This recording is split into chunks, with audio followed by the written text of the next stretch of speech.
नमस्कार. आज आपण समाजशास्त्र या विषयामधलं पहिलं प्रकरण पाहूयात, भारतीय समाजाचा परिचय. बघा, तुम्ही विद्यार्थी या नात्याने हे मान्य कराल की समाजशास्त्राचा भर मानवी सामाजिक वर्तनाच्या संदर्भातील काय, कसे आणि का यासारख्या प्रश्नांचा धांडोळा समजून घेण्यावर असतो.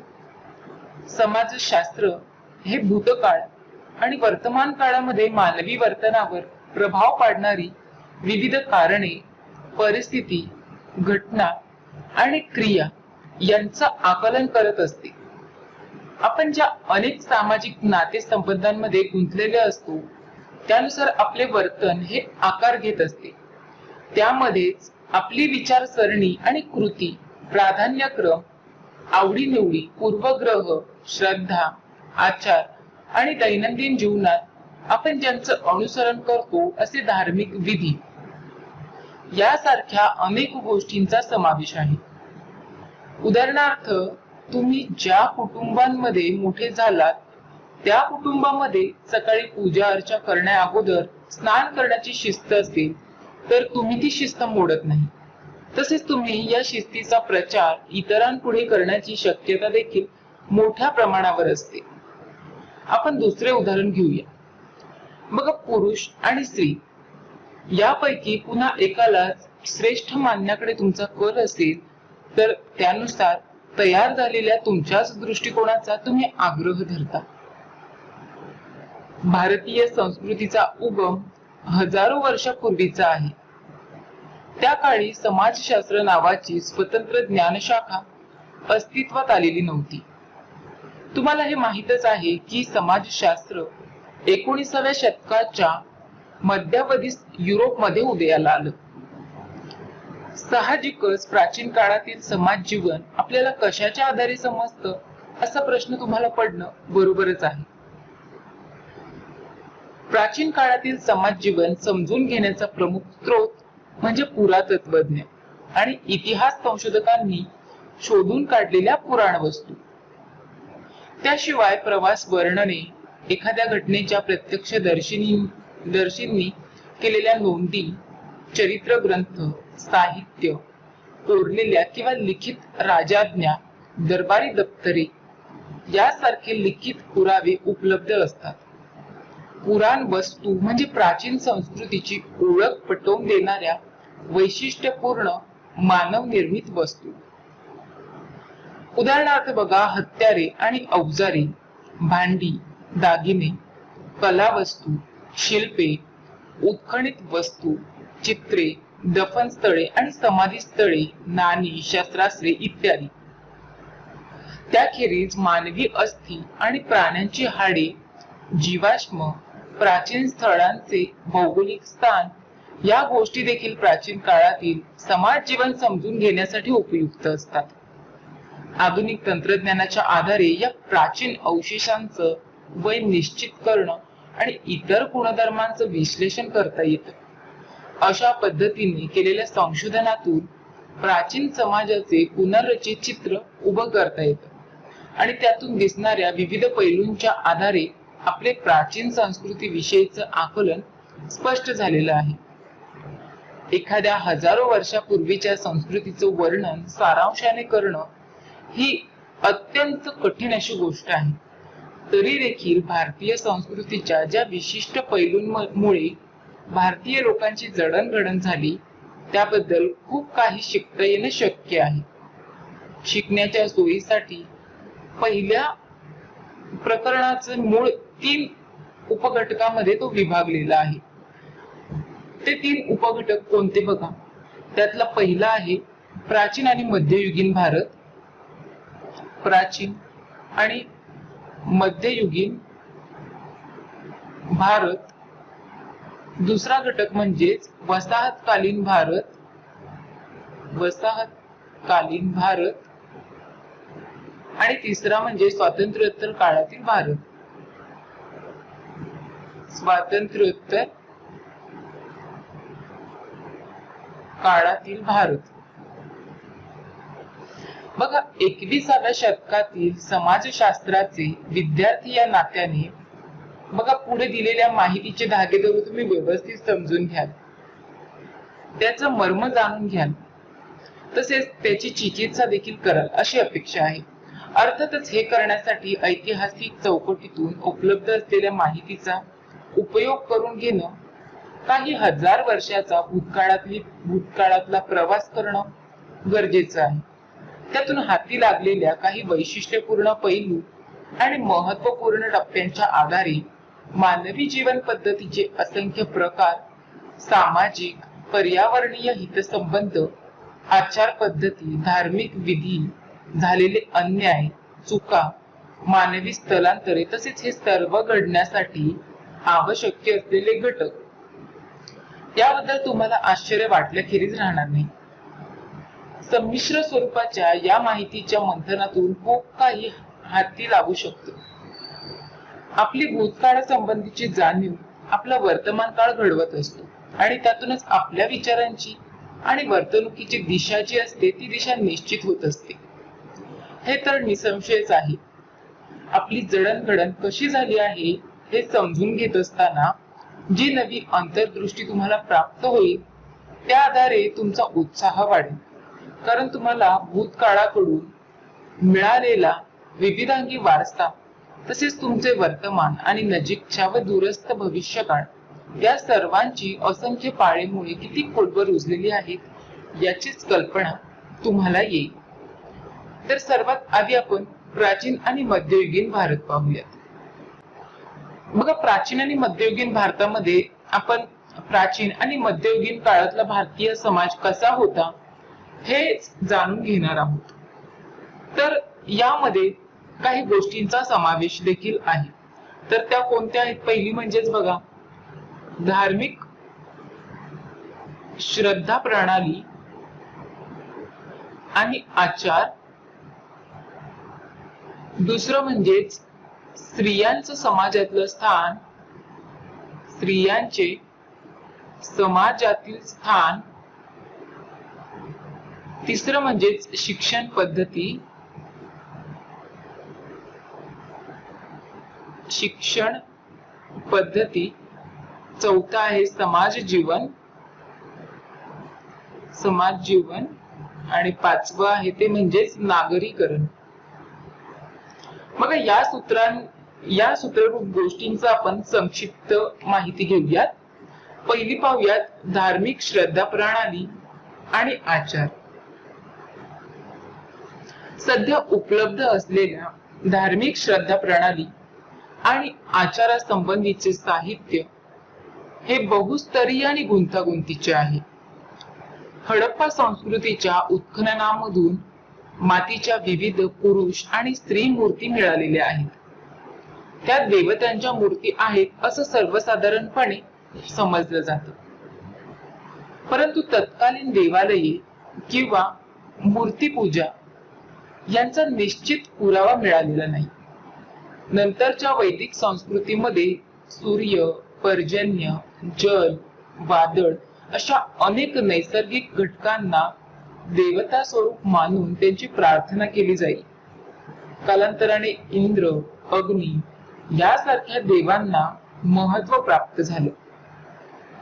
स्थानिक अवैदिक समूहांच्या स्वतःच्या श्रद्धा प्रणाली होत्या आणि या श्रद्धा प्रणाली कोणत्या विशिष्ट धर्माच्या नावाने ओळखल्या जात नव्हत्या किंवा त्यांचे काही धार्मिक ग्रंथ देखील नव्हते.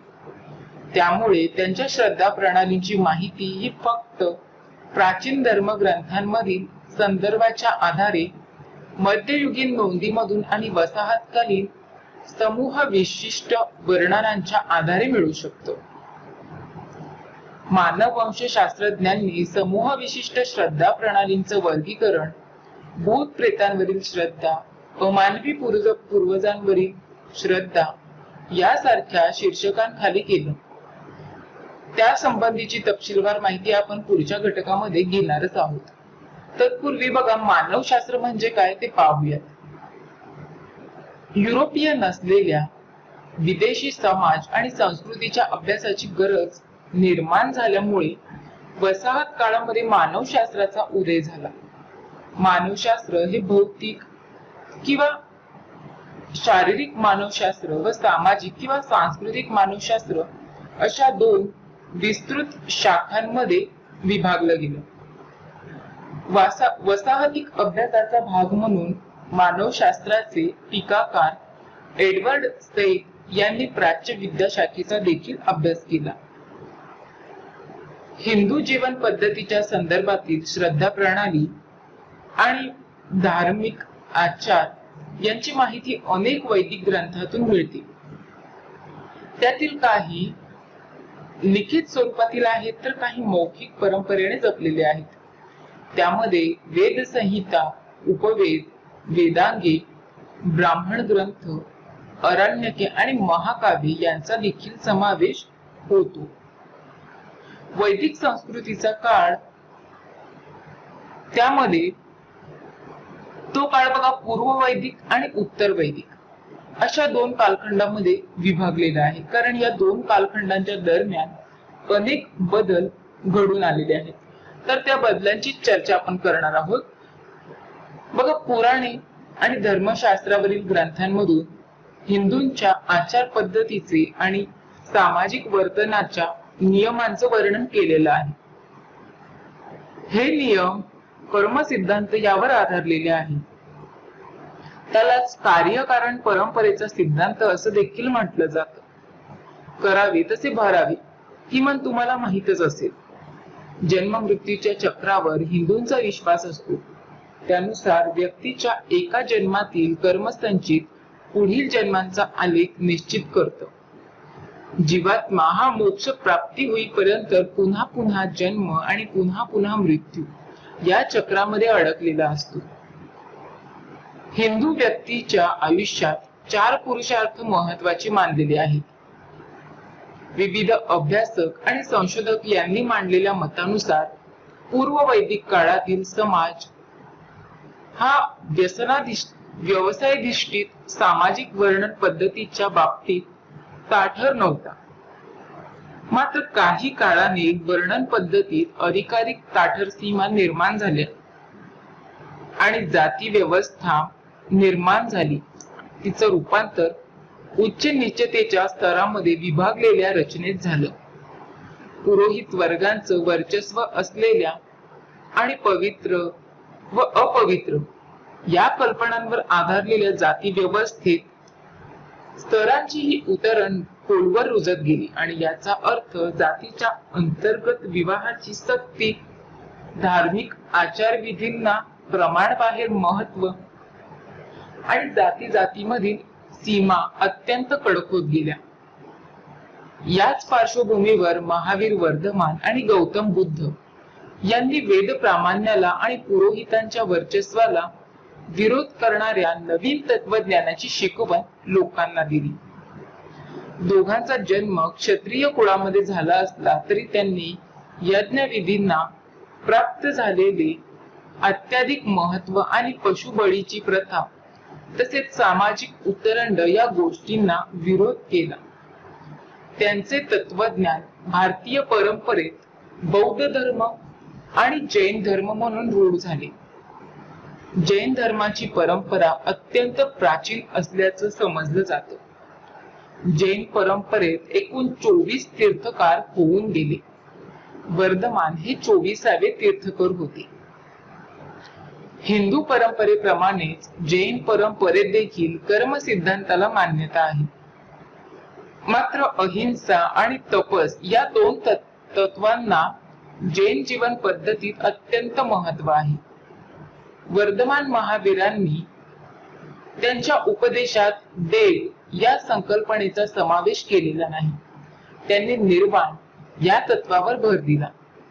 त्यांनी लोकांना उपदेश करताना अर्धमागधी या लोकभाषेचा देखील उपयोग केलेला आहे. वैदिक परंपरेत यज्ञविधी आणि पशुबळी यांना तर जैन परंपरेत व्रतस्थ जीवन पद्धतीच्या दैनंदिन नियमांना महत्व देण्यात आलं. गौतम बुद्धांनी 4 आर्य सत्य आणि अष्टांग मार्गावर आधारित मध्यम मार्गाचा उपदेश केला. जैन परंपरेप्रमाणेच गौतम बुद्धांनाही देव ही संकल्पना मान्य नव्हती. त्रिपिटक म्हणजे त्रिपिटक हे बौद्ध धर्माचं पवित्र ग्रंथ पाली या लोकभाषेत लिहिलेला आहे। गौतम बुद्धांनी भिक्खू संघ स्थापन केला आणि भिक्खू संघाला अत्यंत महत्त्वाचं स्थान दिलेलं आहे।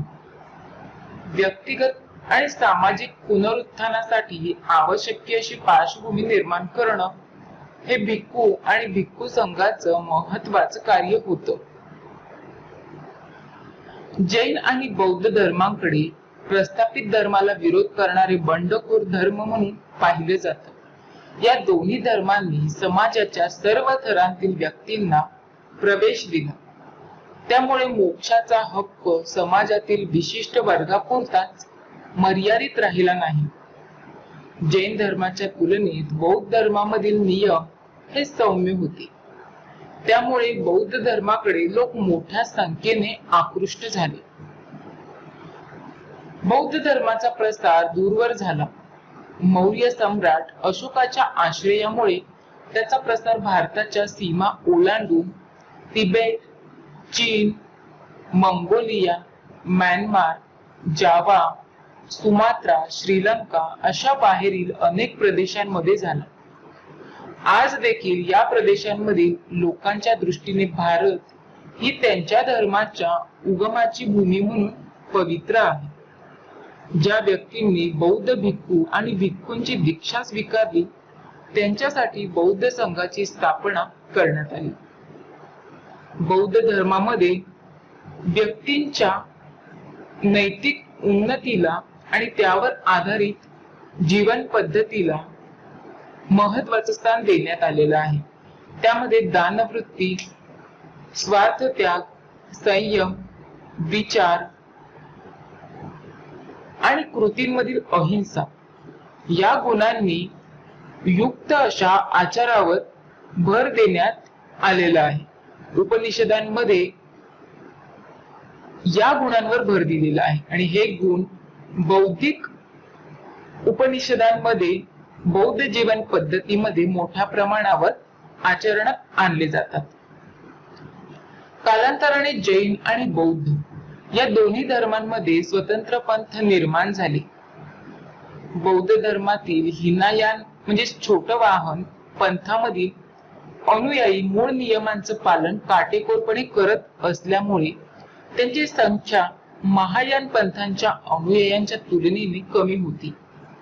महायान पंथांचे नियम हे अधिक व्यवहार्य आणि सहज आचरता येण्याजोगे होते, त्यामुळे त्या पंथातील अनुयायांची संख्या अधिक होती। जैन धर्मामध्ये दिगंबर म्हणजेच आकाश हेच वस्त्र असणार असे मानणारे मुनी ज्या पंथात आहेत आणि श्वेतांबर म्हणजेच श्वेत वस्त्र परिधान करणारे मुनी ज्या पंथात आहेत, असे दोन पंथ निर्माण झाले। बौद्ध धर्माचा तिसरा पंथ वज्रयान हा पुढे इसवी सनाच्या 8व्या शतकात उदयाला आला। वर्धमान महावीर आणि गौतम बुद्ध यांच्या निर्वाणानंतर काही काळाने त्यांच्या उपदेशाचा प्रसार कमी झाला। पुढे सुमारे 1200 वर्षाच्या कालखंडात कोणताच नवीन आणि प्रभावी धर्म उदयाला आला नाही। इतिहासकार R.S. शर्मा यांच्या मते हा कालखंड अनेक घडामोडींमुळे होणाऱ्या सततच्या सामाजिक विघटनाचा आणि विकेंद्रीकरणाचा होता। आता पुढे आपण मध्ययुगीन कालखंडातील महत्त्वाच्या धार्मिक आचार आणि श्रद्धा प्रणालींची माहिती घेऊया। त्यामध्ये जुडाइझम, ख्रिश्चन, इस्लाम आणि कालांतराने आलेल्या पारशी धर्माचा समावेश होतो। त्यामध्ये सुरुवातीला आपण संगम कालखंड पाहूया। संगम कालखंड कधीचा आहे बघा, इसवी सन पूर्व 6वे शतक ते इसवी सन पूर्व 3रे शतक।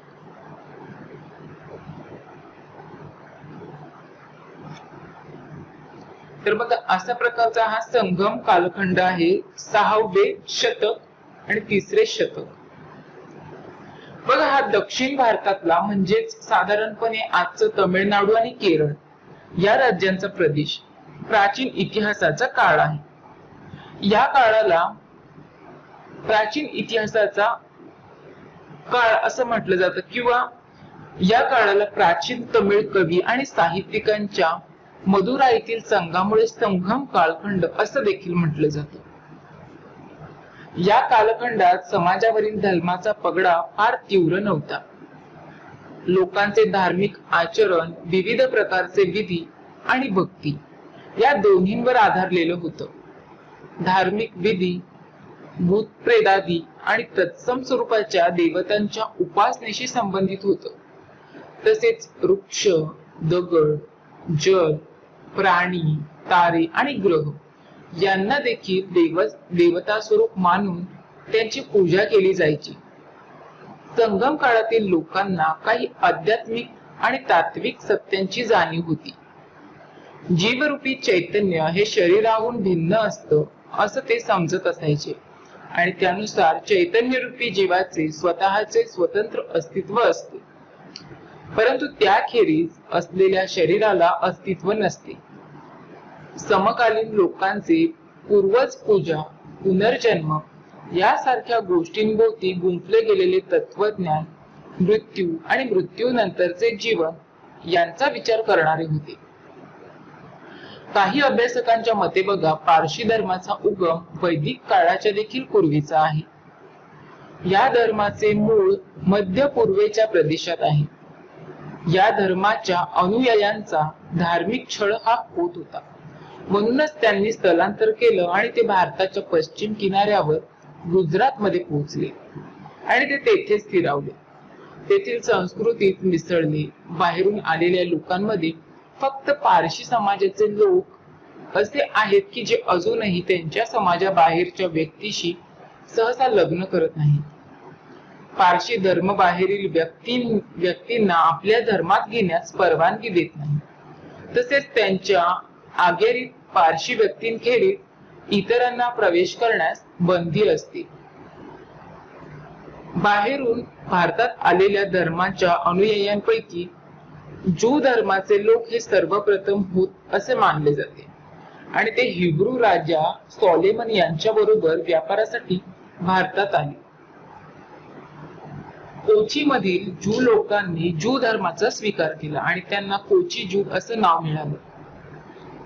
कोचीच्या किल्ल्यामध्ये आज देखील ज्यू सिनेगॉग पाहायला मिळतं. भारतातील ज्यू समाजाची लोकसंख्या कमी झाली आहे. बेने इस्रायल ज्यू या समाजाचे काही लोक मुंबईमध्ये आणि मिझोराम या राज्यात आहेत. ज्यू मधील लोक तोरा या धर्मग्रंथातील नियमांचे पालन करतात. ज्यू धर्म हा एकेश्वरवादी आहे. पृथ्वी तलावर देवांच्या प्रेषितांचे आगमन अजून देखील व्हायचे आहे अशी ज्यू धर्मीयांची श्रद्धा आहे. शफात हा त्यांच्यासाठी एक पवित्र विधी आहे. मानवी इतिहासामध्ये ज्यू समाजातील लोकांना अनन्वित छळ केला गेला हे तर तुम्हाला माहितीच असेल. यानंतर थोडक्यात आपण पारशी धर्माविषयी माहिती घेऊया.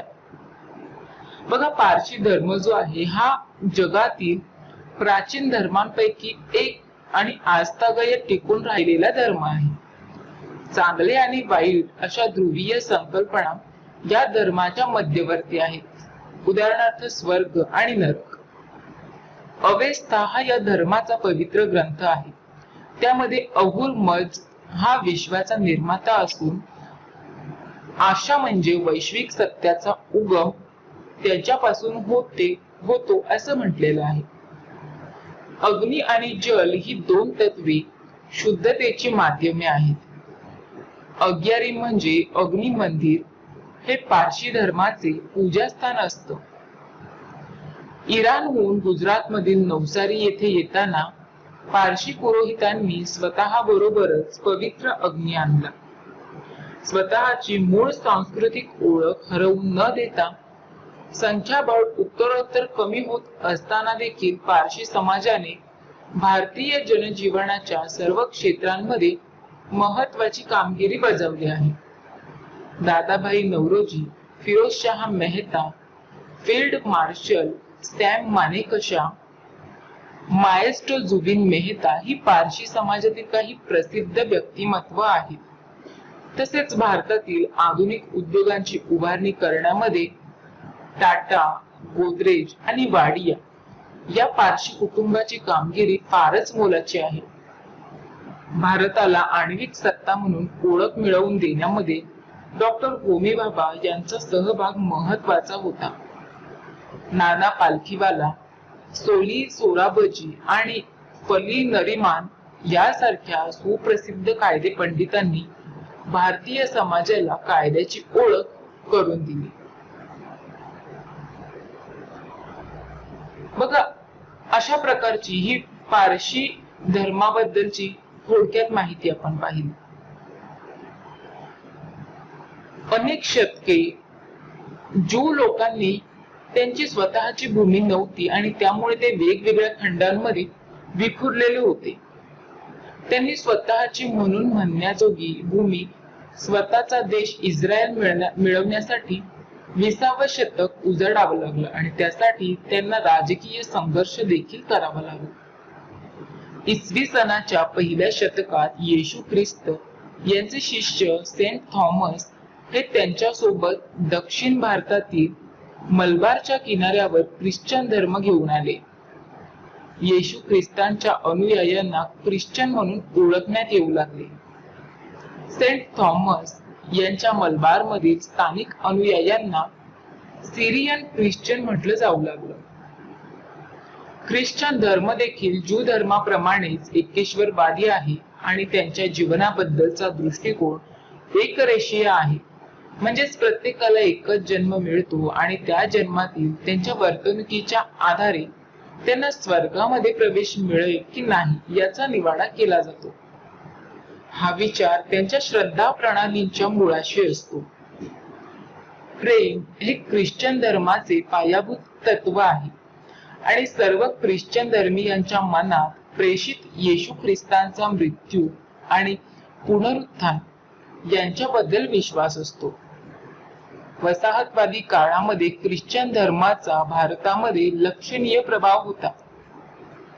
भारतामध्ये इस्लामचे आगमन इसवी सनाच्या 6व्या शतकामध्ये झालं असलं तरी बघा त्याचा प्रभाव ठळकपणे दृश्यमान होण्यास बराच अवधी जावा लागला.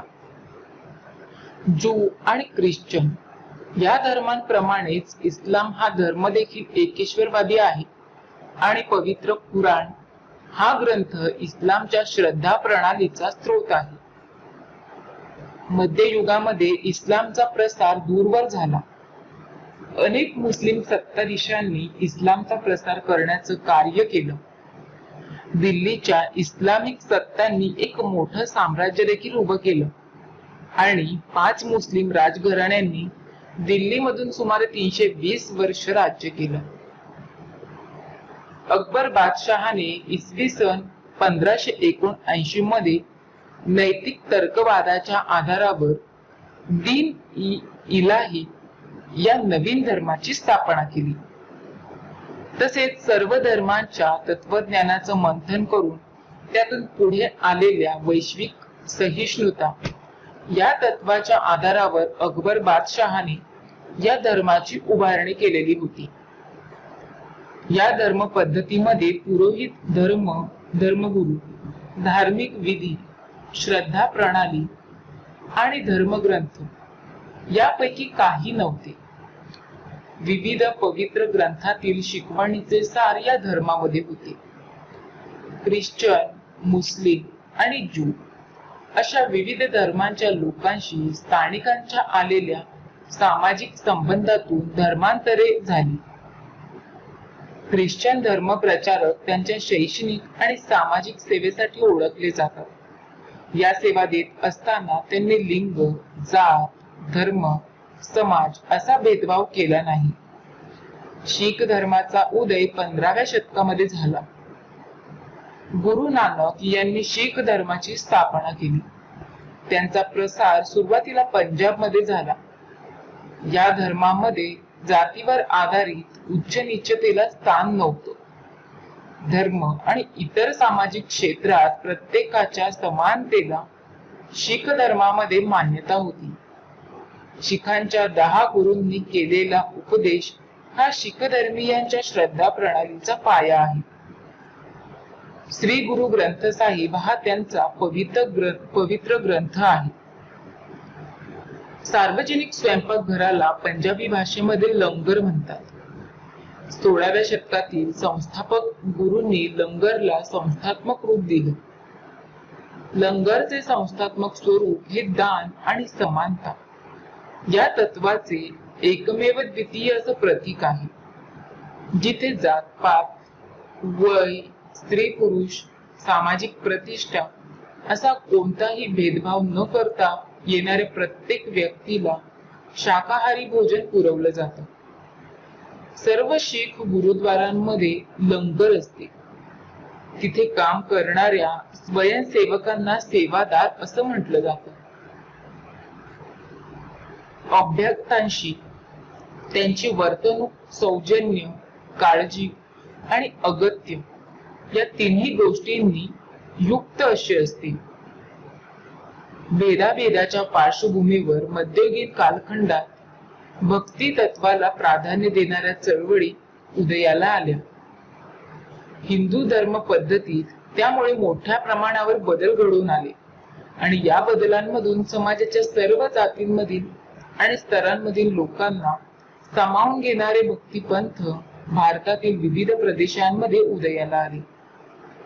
भक्तिपंथांमध्ये धार्मिक विधींच्या अतिरेकावर टीका केली गेली आणि साधेपणावर भर देण्यात आला. परमेश्वरापुढे सर्वजण समान असतात हे आग्रहाने मांडण्यात आलं. कीर्तन आणि अखंड नामस्मरण यांना भक्ती पंथांमध्ये अनन्यसाधारण महत्व आहे. अनेक संत कवींच्या कामगिरीमुळे भक्ती परंपरेतील कीर्तन आणि अखंड नामस्मरण या 2 गोष्टी समाजाच्या सर्व स्तरांमध्ये कायमस्वरूपी रुजल्या. भक्ती तत्वावर भर देणारा इस्लाम मधील सूफी पंथ देखील याच काळात उदयाला आला. या पंथात देखील मानवतेची एकता आणि अल्लाहच्या दरबारातील सर्वांचे समान स्थान या तत्वांना महत्व होते. कबीर, रहीम आणि गुरु नानक यासारख्या संत महात्म्यांचे भारतभरच्या भक्ती चळवळीतलं स्थान हे अनन्यसाधारण आहे. कबीर आणि रहीम यांनी विधी अंधश्रद्धेवर असलेल्या प्रथा, मूर्तीपूजा आणि तीर्थयात्रा यांसारख्या धार्मिक बाह्योपचारांचा निषेध केला. गुरु नानक यांनी जाती व्यवस्था, धार्मिक विधी आणि मूर्तीपूजा इत्यादींना मनाई देखील केली. आता आपण ही भारतातली भक्ती चळवळ पाहूयात. महाराष्ट्रामध्ये भक्ती चळवळीचा उगम इसवी सनाच्या 13व्या शतकात संत ज्ञानेश्वरांच्या काळामध्ये झाला. पंढरपूरचा विठोबा हे दैवत या चळवळीचा केंद्रबिंदू होते. संत नामदेव हे संत ज्ञानेश्वरांचे समकालीन होते. त्यांनी उपवास, तीर्थयात्रा आणि इतर सर्व प्रकारच्या धार्मिक बाह्योपचारांवर टीका केली. त्यानंतर पुढे आपण भारतीय स्त्रियांचे सामाजिक स्थान पाहूयात.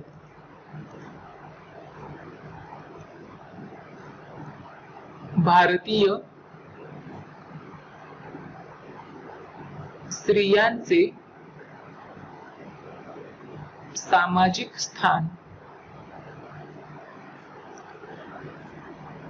बघा, भारतीय वैदिक साहित्य आणि इतिहास संशोधनाच्या आधारे असं दिसतं की पूर्व वैदिक काळातील स्त्रियांचे सामाजिक स्थान तुलनेने अधिक उच्च दर्जाचे होते, परंतु त्यांना पुरुषांच्या बरोबरीचा दर्जा होता असं म्हणता येणार नाही.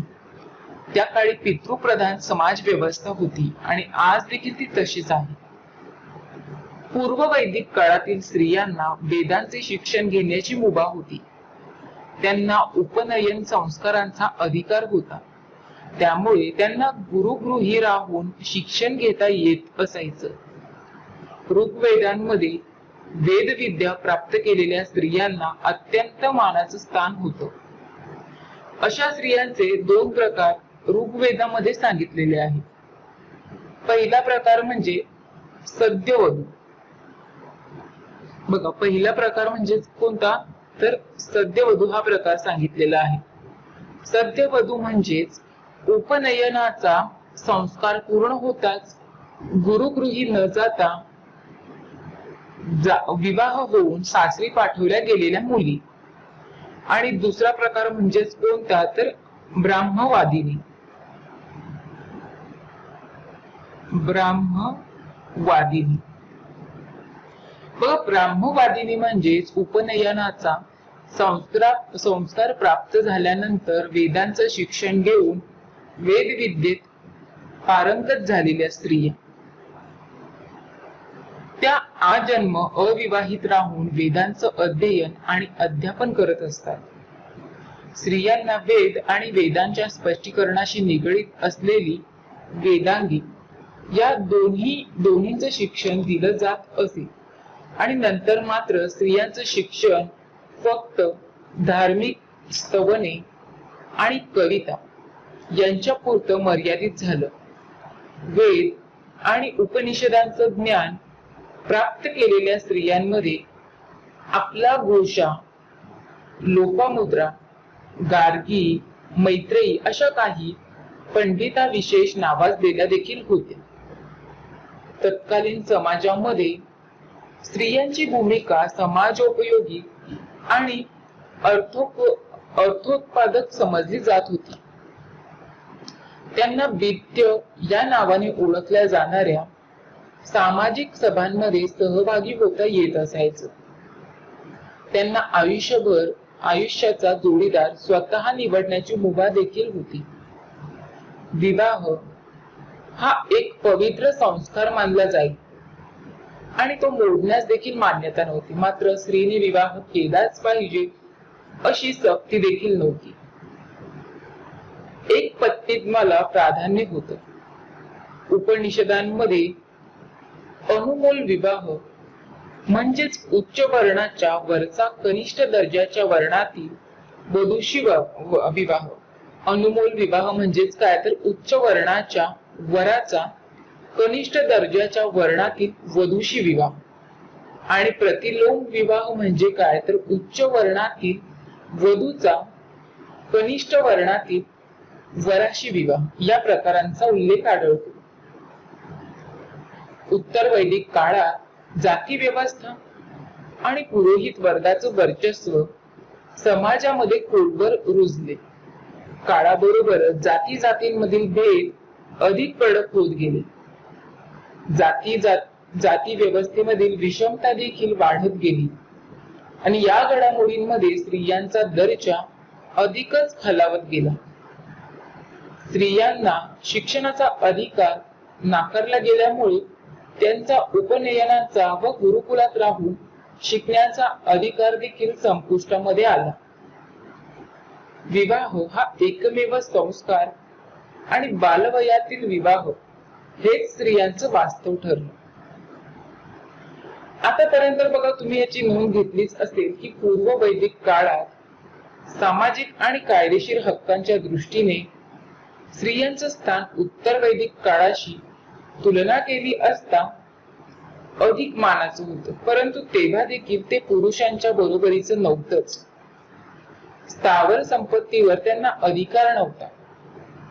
उत्तर वैदिक काळात स्त्रियांचा सामाजिक दर्जा घसरत गेला.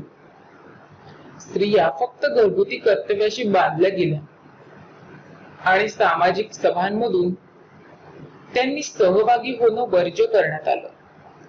स्त्रियांचा कुटुंबातला दर्जा गौण ठरला. कुटुंब पद्धती पितृप्रधान असणं आणि संपत्तीचा आणि वंशावळीचा वारसा हा पित्याकडून पुत्राकडे जाणं ही पूर्वापार प्रथा आणखी खोलवर रुजली. त्यामुळे स्त्रियांनी जन्मापासून विवाहापर्यंत पित्याच्या विवाहापासून पतीच्या मृत्यूपर्यंत, पतीच्या मृत्यूनंतर पुत्रेच्या आज्ञेत राहावं असा दंडक देखील घातला गेला. मुलीचा जन्म ही घटना अवांछित मानली जाऊ लागली आणि तसेच हुंडा पद्धती सुरू झाल्याचं दिसतं. गौतम धर्मसूत्र या ग्रंथात बघा, मुलीचे कौमार्य आणि पावित्र्य भंग होऊ नये म्हणून तिचा विवाह तिला ऋतुप्राप्ती होण्या अगोदर करावा असं म्हटलेलं आहे. जैन धर्म हा धार्मिक समतेच्या तत्वावर आधारलेला असल्यामुळे त्यामध्ये सर्व जीवांचे हक्क गृहीत धरलेले आहेत. त्यामुळे स्त्रियांना देखील निर्वाण प्राप्ती होऊ शकते हे या धर्मात मान्य केलेलं आहे. मात्र दिगंबर आणि श्वेतांबर पंथांमधील मुनी आणि साध्वी यामध्ये बघा, याच्या संदर्भात विचार करता स्त्री पुरुषांच्या आध्यात्मिक अधिकारामध्ये फरक असल्याचं आढळतं.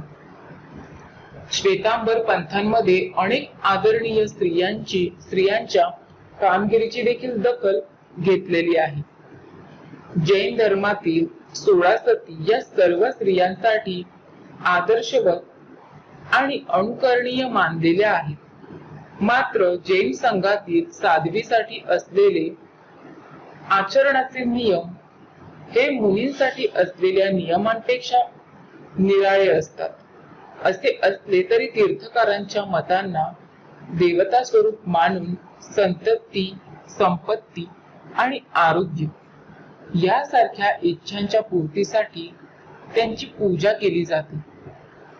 अनेक जैन साध्वींनी सती प्रथा, दासी प्रथा आणि पशुबळीची पद्धत यांच्यासारख्या गोष्टी संपुष्टात आणण्यासाठी योगदान दिलेलं आहे. जैन साहित्य आणि मौखिक परंपरा यामधून अनेक साध्वी आणि आदर्श स्त्रियांचं गुणगान केलेलं आढळतं. दिगंबर जैन वस्त्रविहीनता ही निर्वाणच्या मार्गावरील मूलभूत गोष्ट आहे असं मानतात. वर्धमान महावीरांनी स्वतःच्या या गोष्टीचा पुरस्कार केलेला होता. गौतम बुद्धांनी स्त्रियांना बौद्ध संघामध्ये प्रवेश देण्यास आणि त्यांना तेथील कार्यात पूर्णपणे सहभागी होण्यास मान्यता दिली. बौद्ध धर्मातील विविध पंथ आणि परंपरा यांच्यामध्ये स्त्रियांच्या आध्यात्मिक उन्नतीच्या बाबतीतील शक्यतांच्या संदर्भात भिन्न भिन्न दृष्टिकोन देखील आहेत. विशेष म्हणजे स्त्रिया आणि पुरुष यांच्यामध्ये आध्यात्मिक उन्नतीची समान क्षमता असते आणि त्यामुळे अनेक स्त्रियांना निर्वाण प्राप्ती झाल्याचे उल्लेख देखील आढळतात. बौद्ध धर्मामध्ये स्त्री आणि पुरुष हा भेद नाही, कारण वृद्धत्व, आजार आणि मृत्यू या गोष्टी स्त्री पुरुष, सामाजिक प्रतिष्ठा, वय इत्यादीवर अवलंबून नसतात. अर्थातच दुःख आणि अनित्यता या दोन्ही गोष्टी प्रत्येकालाच लागू असतात. सुरुवातीच्या बौद्ध ग्रंथांमध्ये जरी स्त्रियांना निर्वाण प्राप्ती होऊ शकते हे मान्य केलेलं असलं तरी विनय पिटक या ग्रंथात मात्र भविष्यात स्त्री बुद्ध होण्याची शक्यता स्पष्टपणे नाकारलेली आहे. स्त्रियांनी दीक्षा घेऊन भिक्खुणी म्हणून बौद्ध धर्मसंघात प्रवेश करण्यास मात्र प्रतिबंध नव्हता. गौतम बुद्धांनी मुलीचा जन्म हा चिंताजनक किंवा निराशाजनक समजू नये असं म्हटलेलं आहे. गौतम बुद्धांनी स्त्रियांच्या समाजोपयोगी भूमिकेला महत्व दिलं. पती जर काही कारणाने अकार्यक्षम झाला असेल तर बघा, तिला घरातल्या कर्त्या व्यक्तीची भूमिका बजावतात. वास्तविक पाहता तिला पतीच्या व्यवसायाविषयीची माहिती असणं आणि त्यांच्या अनुपस्थितीमध्ये तिला तो सांभाळता येणं देखील अपेक्षित असायचं. गौतम बुद्धांना स्त्रियांच्या व्यवहार क्षमतेची जाणीव होती आणि म्हणून त्यांनी स्त्रियांना भिक्खुनी संघातील अनेक जबाबदाऱ्या वाटून दिल्या होत्या. अनेक नावाजलेल्या भिक्खुनी देखील होऊन गेलेल्या आहेत. त्यामध्ये बघा, धम्मदिन्ना, खेमा आणि उपलवन्ना ही काही नावं उदाहरणादाखल आपल्याला देता येतील. मध्ययुगामध्ये भारतीय स्त्रियांचे सामाजिक स्थान अधिक घसरणीला लागलं. मध्य आशियातून आलेल्या टोळ्यांची आक्रमणे आणि पुरोहित वर्गाच्या वर्चस्वाखाली समाज व्यवस्थेत काटेकोरपणे राबवले जाणारे कडक नियम हे मुख्यतः या घसरणीला कारणीभूत होते. स्त्रियांच्या स्वातंत्र्यावर अनेक निर्बंध लादले गेले. त्यांना धर्मग्रंथांचे शिक्षण मिळणं बंद झालं. लिहायला वाचायला शिकवणं बंद झालं आणि तिला जन्मभर पुरुषांवर अवलंबून राहणं भाग पडू लागलं. राजघराण्यातील आणि क्वचित उच्चवर्णीय स्त्रियांना मात्र खाजगीमध्ये लिहिण्या वाचण्याचे शिक्षण देण्याची व्यवस्था केली जायची. वैदिक काळामध्ये विधवा पुनर्विवाहाला मान्यता होती, परंतु मध्ययुगामध्ये ते पूर्णतः निषिद्ध मानलं गेलं. स्त्रियांना कुटुंबांच्या संपत्तीमध्ये वाटा नाकारण्याची परंपरा याही काळात तशीच राहिलेली होती. बालविवाह, सती, पडदा पद्धत आणि देवदासी परंपरा यासारख्या गोष्टींमुळे स्त्रियांचं शोषण जे होतं ते शोषण होतच राहिलं. पितृप्रधान पद्धतीवर आधारलेली एकत्र कुटुंब पद्धती, बहुपत्नीकत्व आणि बालविवाह अशा प्रथांमुळे स्त्रियांच्या व्यक्ती विकासाच्या वाटा बंद झाल्या. तर अशा प्रकारचं हे भारतीय स्त्रियांचं सामाजिक स्थान होतं. त्यानंतर पुढे आपण शिक्षण पद्धती पाहूया. शिक्षण पद्धती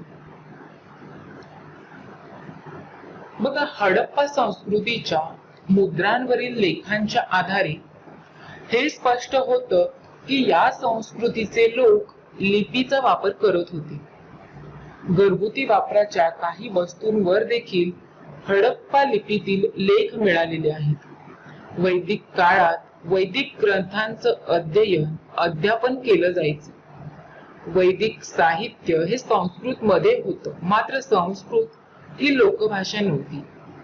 यजुर्वेदामध्ये स्त्रियांसह सर्व वर्गातील व्यक्तींना शिक्षणाचा हक्क मान्य केलेला आहे. अर्थवेदामध्ये देखील प्रत्येक व्यक्तीला शिक्षणाचा हक्क असल्याचं म्हटलेलं आहे.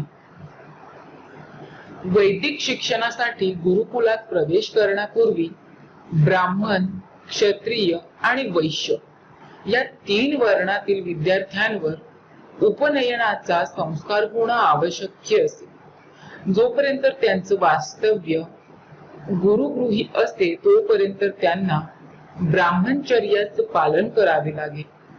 मौखिक पठनाच्या पद्धतीने विद्यार्थी वेदांमधील ज्ञान मुखोद्गत करत असत.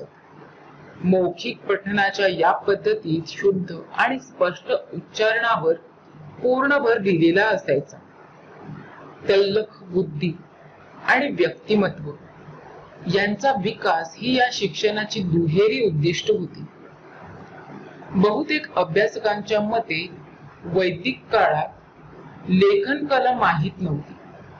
सत्यावर आधारलेले आचरण, विहित कर्तव्यांचं पालन, धर्म, गुरु आणि माता पिता यांच्या प्रती निष्ठा, अतिथी सेवा, श्रद्धा आणि औदार्य या गुणांना महत्व होतं. क्षत्रिय प्रशासन आणि युद्धनीतीचं शिक्षण घेत वैश्य उद्योग, व्यवसाय, उपयोगी शिक्षण देखील घेत. शूद्र हे शेती आणि पशुपालनाचं शिक्षण घेत. ब्राह्मण बहुधा 4 वेदांवर प्रभुत्व मिळवेपर्यंत गुरुगृहीच राहत असायचे. वेद काळात ज्ञान निर्मिती, ज्ञान संवर्धन आणि पुढील पिढ्यांकडे ज्ञानाचं हस्तांतरण करण्याचं काम ऋषी, मुनी आणि द्रष्ट्या व्यक्तींनी केलं. ब्राह्मण तत्वाचं ज्ञान प्राप्त झालेलं म्हणून त्यांना ब्राह्मण म्हणायचे. उत्तर वैदिक काळात स्त्रियांनी वेदांचं शिक्षण घेण्यावर निर्बंध घालण्यात आले. यज्ञ संस्थेला अत्यंत महत्व प्राप्त झाल्यामुळे त्या संबंधीचे साहित्य या काळात मोठ्या प्रमाणावर निर्माण झाले.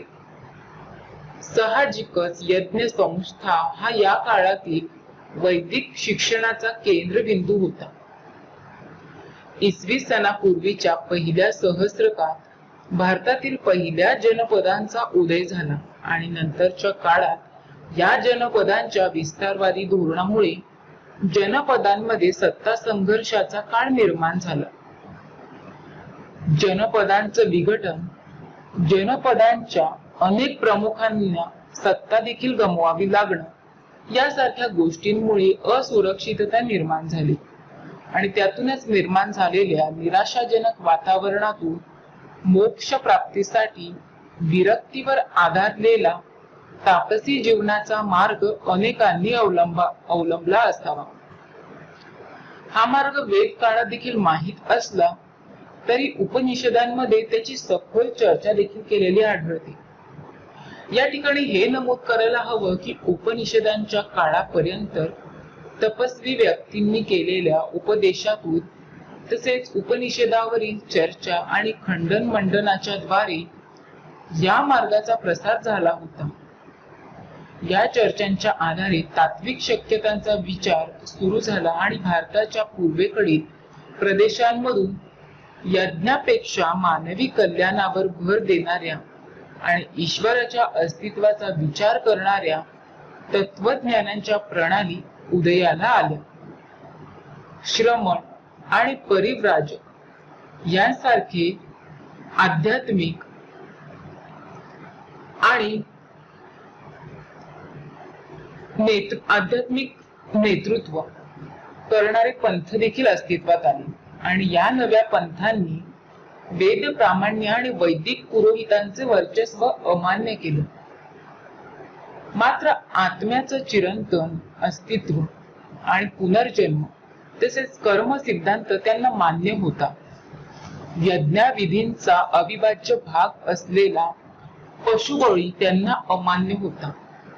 अहिंसा किंवा प्राणी मात्रांना इजा न करणे या गोष्टीला त्यांनी प्राधान्य दिलं. बघा, या ठिकाणी तुमच्या असं लक्षात आलंच असेल की इथे प्राचीन भारतातील अनेक ठिकाणी भ्रमण करून जनसामान्यांना उपदेश करणाऱ्या वर्धमान महावीर आणि गौतम बुद्ध यांचा निर्देश अभिप्रेत आहे. वर्धमान महावीरांना केवलीन पदाची प्राप्ती झाल्यानंतर ते महावीर आणि जीन म्हणून ओळखले जाऊ लागले. ते निर्ग्रंथ या नावाने ओळखल्या जाणाऱ्या संप्रदायाचा भाग झाले. कालांतराने याच संप्रदायाला जैन या नावाने संबोधण्यात येऊ लागलं. जैन म्हणजेच जीन म्हणजेच वर्धमान महावीरांचे अनुयायी. त्यांनी जैन धर्माच्या उपदेशासाठी 3 दशके भ्रमण केलं.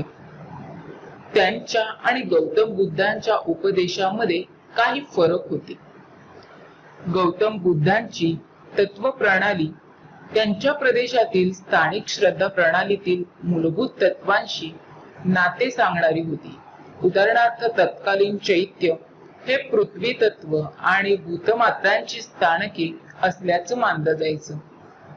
सामान्य जनांसाठी ती विनासायास आणि विनामूल्य प्रदेश असणारी पूजा स्थाने होती. सनातनी समाजाबाहेरील साधू या चैत्याभोवतीच्या प्रदेशात वास्तव्य करत असायचे आणि या चैत्याच्या पूजेसाठी येणाऱ्या लोकांकडून त्यांना भिक्षा मिळत असायची. गौतम बुद्धांनी ही प्रचलित प्रथेला मान देऊन आपल्या जनसामान्यांमधील अनुयायांना देखील तसे करायला प्रवृत्त केलं. कालांतराने भारतात अनेक ठिकाणी बौद्ध संघ स्थापन झाले. सतत भ्रमण करणाऱ्या भिक्खूंना पावसाळ्यात राहण्यासाठी ठिकठिकाणी वर्षावास बांधले गेले. भिक्खूंच्या वास्तव्यासाठी बांधलेल्या या स्थानांना विहार असं म्हणायचे आणि या विहारामधून पुढे बौद्ध भिक्खूंना शिक्षण देणारी केंद्र देखील उभी राहिली. बौद्ध शिक्षण पद्धती ही बौद्ध संघाच्या व्यवस्थेशी बांधलेली होती. काही काळाने गौतम बुद्धांनी या संघामध्ये स्त्रियांना प्रवेश देण्यास परवानगी दिली होती. दीक्षा घेऊन संघात प्रवेश करणाऱ्या स्त्रियांना भिक्खुनी म्हटलं जाई. संघात प्रवेश घेतल्यानंतर व्यक्तीची जात आणि इतर सामाजिक ओळख पूर्णतः पुसली जात असे आणि ती व्यक्ती समता आणि बंधुता या तत्वांवर आधारलेल्या बौद्ध संघाची सदस्य होत असे. विहारमध्ये त्यांना धार्मिक शिक्षण देण्याची व्यवस्था असते. वैदिक गुरुकुलाप्रमाणेच बौद्ध संघातील गुरु शिष्यांमध्ये निकटच्या सहवासामुळे एक ऋणानुबंध निर्माण होत असे. शिष्याला गुरुजवळ राहून त्याची सेवा करावी लागे. भिक्खू आणि भिक्खुनी यांचे संघ स्वतंत्र असत. भिक्खुनी संघामध्ये गुरुपदी पोचलेल्या अनेक ज्ञानी भिक्खुनी होऊन गेल्या आणि त्यांचा उल्लेख आदराने थेरी असा केला जाईल. भिक्खुनी संघामध्ये शिक्षण आणि सेवाभाव यांच्यासाठी अनेक संधी उपलब्ध होत्या. गौतम बुद्धांची शिकवण म्हणजे ज्याला आज आपण मानवतावाद म्हणू शकू अशा तत्वज्ञानाचा पाया होती. तुम्हाला नालंदा आणि तक्षशिला येथील विद्यापीठासंबंधी माहिती असेलच. तेथील विहारांमधून बौद्ध धर्म आणि साहित्य यांचं अध्ययन अध्यापन केलं जाईल. अध्ययन अध्यापन करण्याची ही परंपरा बौद्ध विहारामधून आज तागायत जपलेली आहे. बौद्ध शिक्षण पद्धतीचा इतिहास हा पर्यायाने बौद्ध संघ आणि विहार यांचाही इतिहास आहे. ज्याप्रमाणे वैदिक परंपरेतील शिक्षण पद्धती यज्ञ संस्थेभोवती गुंफलेली होती, त्याचप्रमाणे बौद्ध परंपरेतील शिक्षण पद्धती बौद्ध संघ आणि विहार यांच्या भोवती गुंफली होती. ह्युएन या चीनी भिक्खूच्या प्रवास वर्णनामध्ये या गोष्टीचा उल्लेख देखील आहे. संगम काळातील शिक्षण व्यापक होते. ते धर्म, जात या गोष्टींवर अवलंबून नव्हते. तसेच ते एखाद्या समाजाची मिरासदारीही नव्हते. व्याकरण, काव्य, गणित, खगोलशास्त्र आणि ललित कथा आणि स्थापत्य हे अभ्यासाचे खास विषय होते. बौद्ध विहारांचा उतरणीचा काळ हा एक सुव्यवस्थित शिक्षण पद्धतीच्या ऱ्हासाची सुरुवात देखील दर्शवतो. याच काळात भारतात इस्लामचं आगमन झालं आणि हा काळ भारतातील मध्ययुगाच्या सुरुवातीचा काळ होता. मध्ययुगातील शिक्षण पद्धतीमध्ये इस्लामच्या शिक्षणाला महत्व प्राप्त झालं आणि असं जरी असलं तरी समाजात मोठ्या प्रमाणावर असलेल्या निरक्षरतेमुळे कुराण, हदीथ आणि इतर संबंधित शास्त्रांचं अध्ययन अध्यापन कठीण होतं. पैगंबर मुहम्मद यांनी इस्लामच्या सर्व अनुयायांनी ज्ञान मिळवायला हवे असा संदेश दिला. परंतु त्यासाठी भारतातील पूर्वीच्या शिक्षण पद्धतीमधील कडक शिस्त किंवा सर्वसंग परित्याग या गोष्टी आवश्यक मानलेल्या नव्हत्या. इस्लामिक शिक्षण पद्धतीमध्ये इस्लामवर श्रद्धा असणाऱ्या सर्व वर्गातील व्यक्तींना प्रवेश होता. बघा, भारतातल्या मध्ययुगीन इस्लामिक शिक्षणाशी निगडीत असलेल्या 3 मूलभूत संकल्पना होत्या. तर त्या 3 मूलभूत संकल्पना कोणत्या? पहिली होती मक्ताब, दुसरी होती मदरसा आणि तिसरी होती खानकवा. बघा, मक्ताब मशिदीशी संलग्न असणारी प्राथमिक शिक्षण देणारी संस्था. त्यानंतर मदरसा ही मशिदीशी संलग्न असणारी उच्च शिक्षण देणारी संस्था आणि त्यानंतरची खानकवा म्हणजेच अल्लाह विषयीच्या परमोच्च तत्वांचे शिक्षण देणारी सुफी केंद्रे. यामध्ये बघा, मक्ताब मध्ये सर्वसाधारणपणे वयाच्या 4थ्या वर्षी प्रवेश दिला जायचा आणि त्यासाठी एक धार्मिक विधी करावा लागे आणि या टप्प्यावर वाचन, पठन, लेखन आणि अंकगणित या विषयाच्या अध्ययनावर भर दिला जायचा. लिपी आणि लेखन यांच्या अध्ययनासाठी अनेक तास देखील खर्ची घातले जायचे. वयाच्या साधारण 7व्या वर्षी कुराणच्या अध्ययनाला सुरुवात होत असायची. हे झालं मक्तब विषयी. त्यानंतर मदरसा विषयी बघा की मदरसामध्ये पुराण आणि त्याचं स्पष्टीकरण करणारे ग्रंथ यांचं वाचन आणि त्यांचा सखोल अर्थ समजून घेणे यावर भर असायचा. त्याखेरीजच शेती, हिशेब, ज्योतिष, खगोलशास्त्र, इतिहास, भूगोल, गणित, इस्लाम मधील कायदे कानून आणि न्याय व्यवस्था तसेच प्रशासन यांसारखे व्यवहार विषय देखील शिकवले जायचे आणि त्याबरोबरच अरेबिक आणि पार्शियन भाषा देखील शिकवल्या जात असायच्या.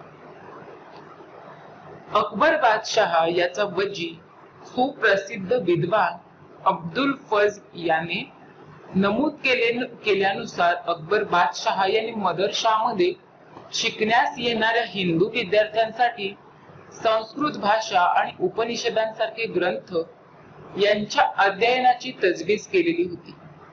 यावरूनच आपल्याला कल्पना येऊ शकते की त्यांच्या काळात विद्यार्थ्यांच्या राजकीय, सामाजिक आणि आर्थिक गरजांनुसार शिक्षण देण्याची व्यवस्था होती.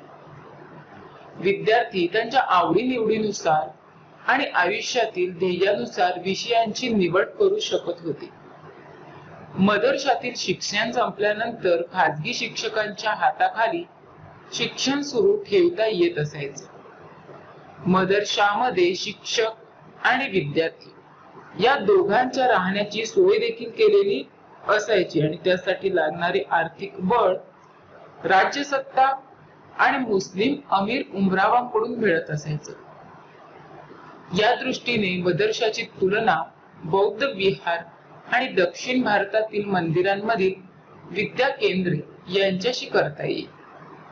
त्यानंतर खानकवा या नावाने उल्लेख केल्या जाणाऱ्या संस्थांची तुलना मध्ययुगीन युरोपातील ख्रिश्चन मठांशी करता येईल.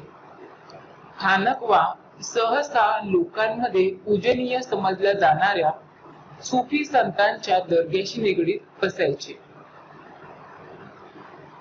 त्यानंतर पुढे पाहूया कलेविषयी माहिती.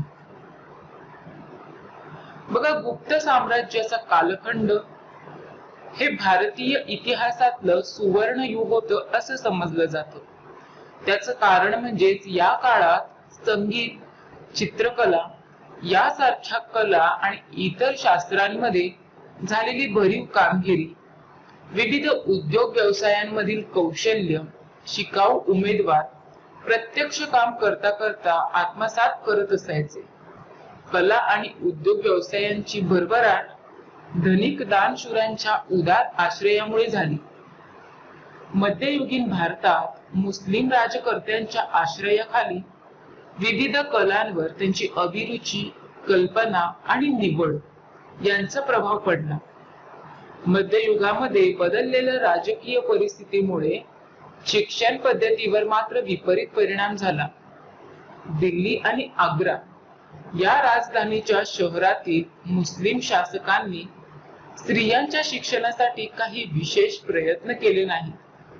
शहरे आणि खेडी येथील विद्वान व्यक्ती व्यक्तिगत पातळीवर अध्यापनाचे कार्य करत असायचे आणि हे अध्यापन संस्कृत, अरेबिक व पार्शियन भाषांमधून केलं जायचं. तर अशा प्रकारे शिक्षण घेणाऱ्यांमध्ये फक्त संपन्न वर्गातील लोक आणि मुस्लिम उलेमा तसेच ब्राह्मण आणि उच्चवर्णीय जातींमधील लोक यांचा समावेश होता.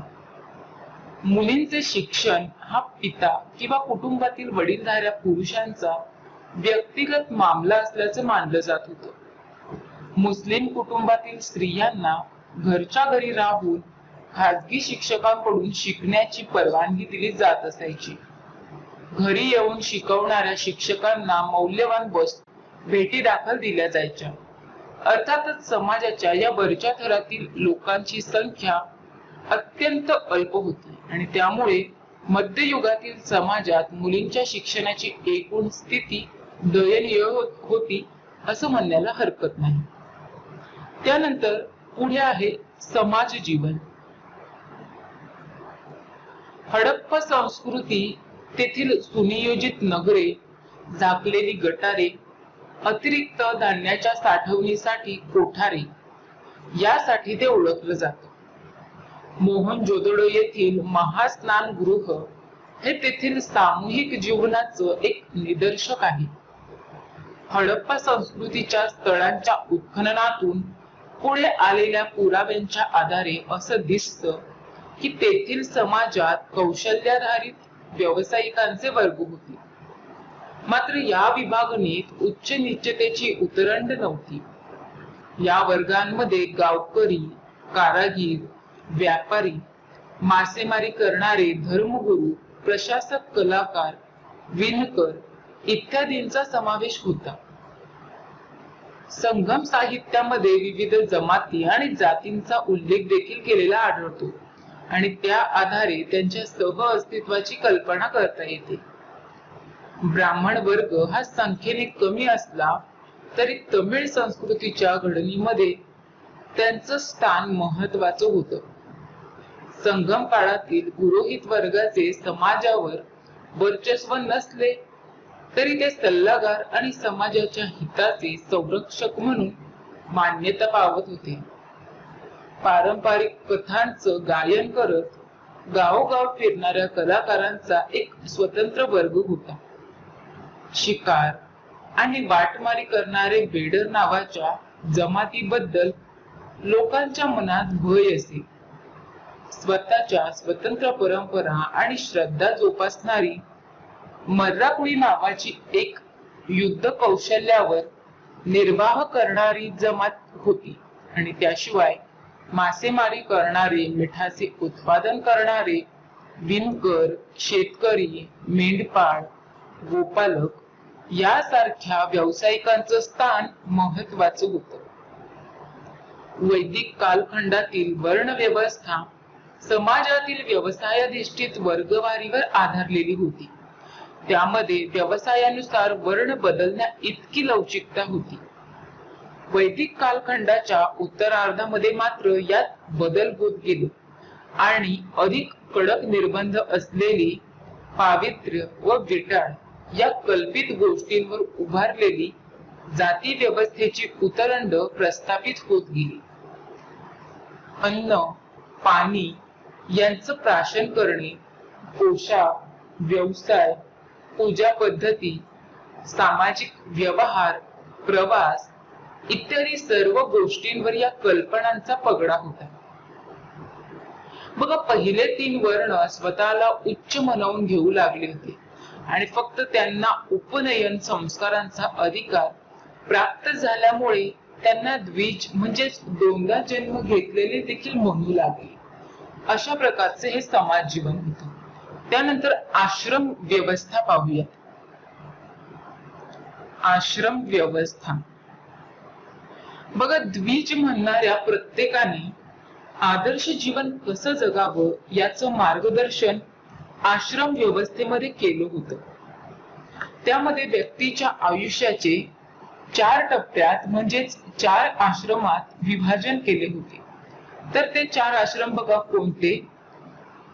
पहिला म्हणजेच हिंदू तत्वामध्ये परमेश्वर प्राप्ती आणि मोक्ष प्राप्तीचे 4 मार्ग सांगितलेले आहेत. तर ते म्हणजेच ज्ञान मार्ग, भक्ती मार्ग, राजमार्ग आणि कर्म मार्ग. वर्तमानातील हिंदूंच्या दैनंदिन जीवनात आपापल्या विचारानुसार 4पैकी 1 किंवा अधिक मार्गांचा अवलंब करण्याची मुभा आढळते. उदाहरणार्थ, कुंभमेळ्याबद्दल तुम्ही कदाचित वाचलं असेल किंवा YouTube वरील चित्रफितींमध्ये पाहिलं देखील असेल. त्यातले साधू हे तापसी जीवन जगणारे असतात. गुप्त सत्तेचा काळ हा भारतातील अभिजात संस्कृतीचा काळ समजला जातो. या काळात भारतीय समाजाने जीवनाच्या सर्व क्षेत्रातील समृद्धी अनुभवली. ज्या गोष्टींमुळे भारतीय संस्कृतीची स्वतःची खास अशी ओळख निर्माण झाली त्या कला, विज्ञान, राजनीती, धर्म, तत्वज्ञान, अर्थशास्त्र अशा सर्वच क्षेत्रातील विकासाचा मूलभूत पाया हा या काळामध्ये घातला गेला. गुप्त सम्राट पहिला चंद्रगुप्त जेव्हा गादीवर आला तेव्हा त्याने अत्यंत सामर्थ्यशाली सैन्य उभारलं आणि आपापसात लढणाऱ्या नगरांना एकछत्री अंमलाखाली आणलं. त्यानंतर भारतीय उपखंडामध्ये गुप्त साम्राज्याचा विस्तार झाला. गुप्त साम्राज्यातून दूरवरच्या देशांशी व्यापार चालत असायचा. तसेच गुप्त साम्राज्य कला निर्मिती आणि बौद्धिक मंथनांचा केंद्रबिंदू बनले होते.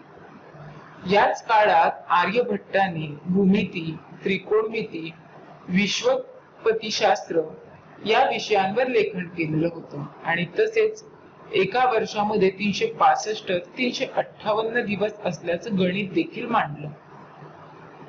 पृथ्वी गोल असल्याचा सिद्धांत देखील त्यांनीच मांडला. वराह मिहिराने खगोलशास्त्र आणि ज्योतिषशास्त्र याविषयी लेखन केलं. धन्वंतरीने औषधोपचारांविषयी लेखन केले. गुप्तकालीन समाजात शिक्षण आणि लेखन वाचनाला विशेष महत्व होतं. केवळ उच्च वर्गातील व्यक्तींनाच नव्हे तर समाजातील प्रत्येक इच्छुक व्यक्तीला शिक्षण घेणं शक्य होतं. हळूहळू गुप्त साम्राज्याचा विस्तार एवढा वाढला की त्या विस्तीर्ण प्रदेशावर मध्यवर्ती सत्तेला नियंत्रण ठेवणंच कठीण झालं आणि छोटी छोटी राज्य स्वतंत्र होऊन साम्राज्याचं विघटन झालं. त्यामुळेच इसवी सन 550च्या सुमाराला मध्य आशियातील हुन टोळ्यांना भारतावर आक्रमण करणे शक्य झालं आणि सुमारे इसवी सन 650 पर्यंत गुप्तांची सत्ता उतरणीला लागली.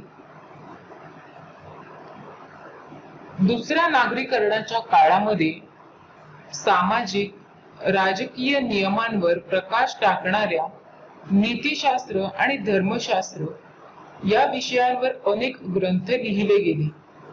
गुन्ह्यांसाठी दिल्या जाणाऱ्या शिक्षांची तीव्रता गुन्हेगाराच्या जातीनुसार कमी जास्त होत असायची. जाती व्यवस्थेमधील विषमता अधिक तीव्र होऊन शूद्रांचा दर्जा केवळ उच्चवर्णीयांना सेवा पुरवण्यापुरता मर्यादित झाला.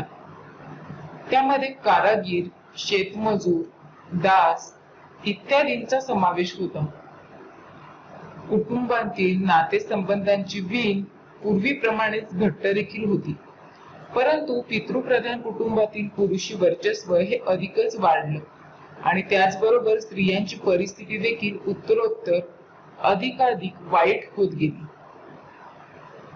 भारतातील मध्ययुगीन काळ हा परकीय आक्रमणांचा काळ होता. सुरुवातीचे मुस्लिम आक्रमक हे भारतातील समृद्ध साधन संपत्तीची लूट करण्यासाठी भारतात आले. पुढे दिल्लीच्या सुलतानशाहीच्या काळात मूळ भारतीय संस्कृती आणि इस्लाम संस्कृती यांचा मिलाप घडून आला. इंडो इस्लामी स्थापत्य, यांत्रिकी साधनांचा वापर आणि हिंदू उर्दू भाषेचा उगम ही या काळाची वैशिष्ट्ये होती. अमीर खुसरो हा 13व्या शतकात होऊन गेला. हिंदुस्थानी भाषेच्या तत्कालीन रूपाचा उल्लेख हिंदवी असा केलेला आहे. दिल्लीच्या सुलतानशाहीच्या काळात भारतातील अनेक हिंदू, जैन आणि बौद्ध मंदिरांची तोडफोड आणि विटंबना देखील केली गेली.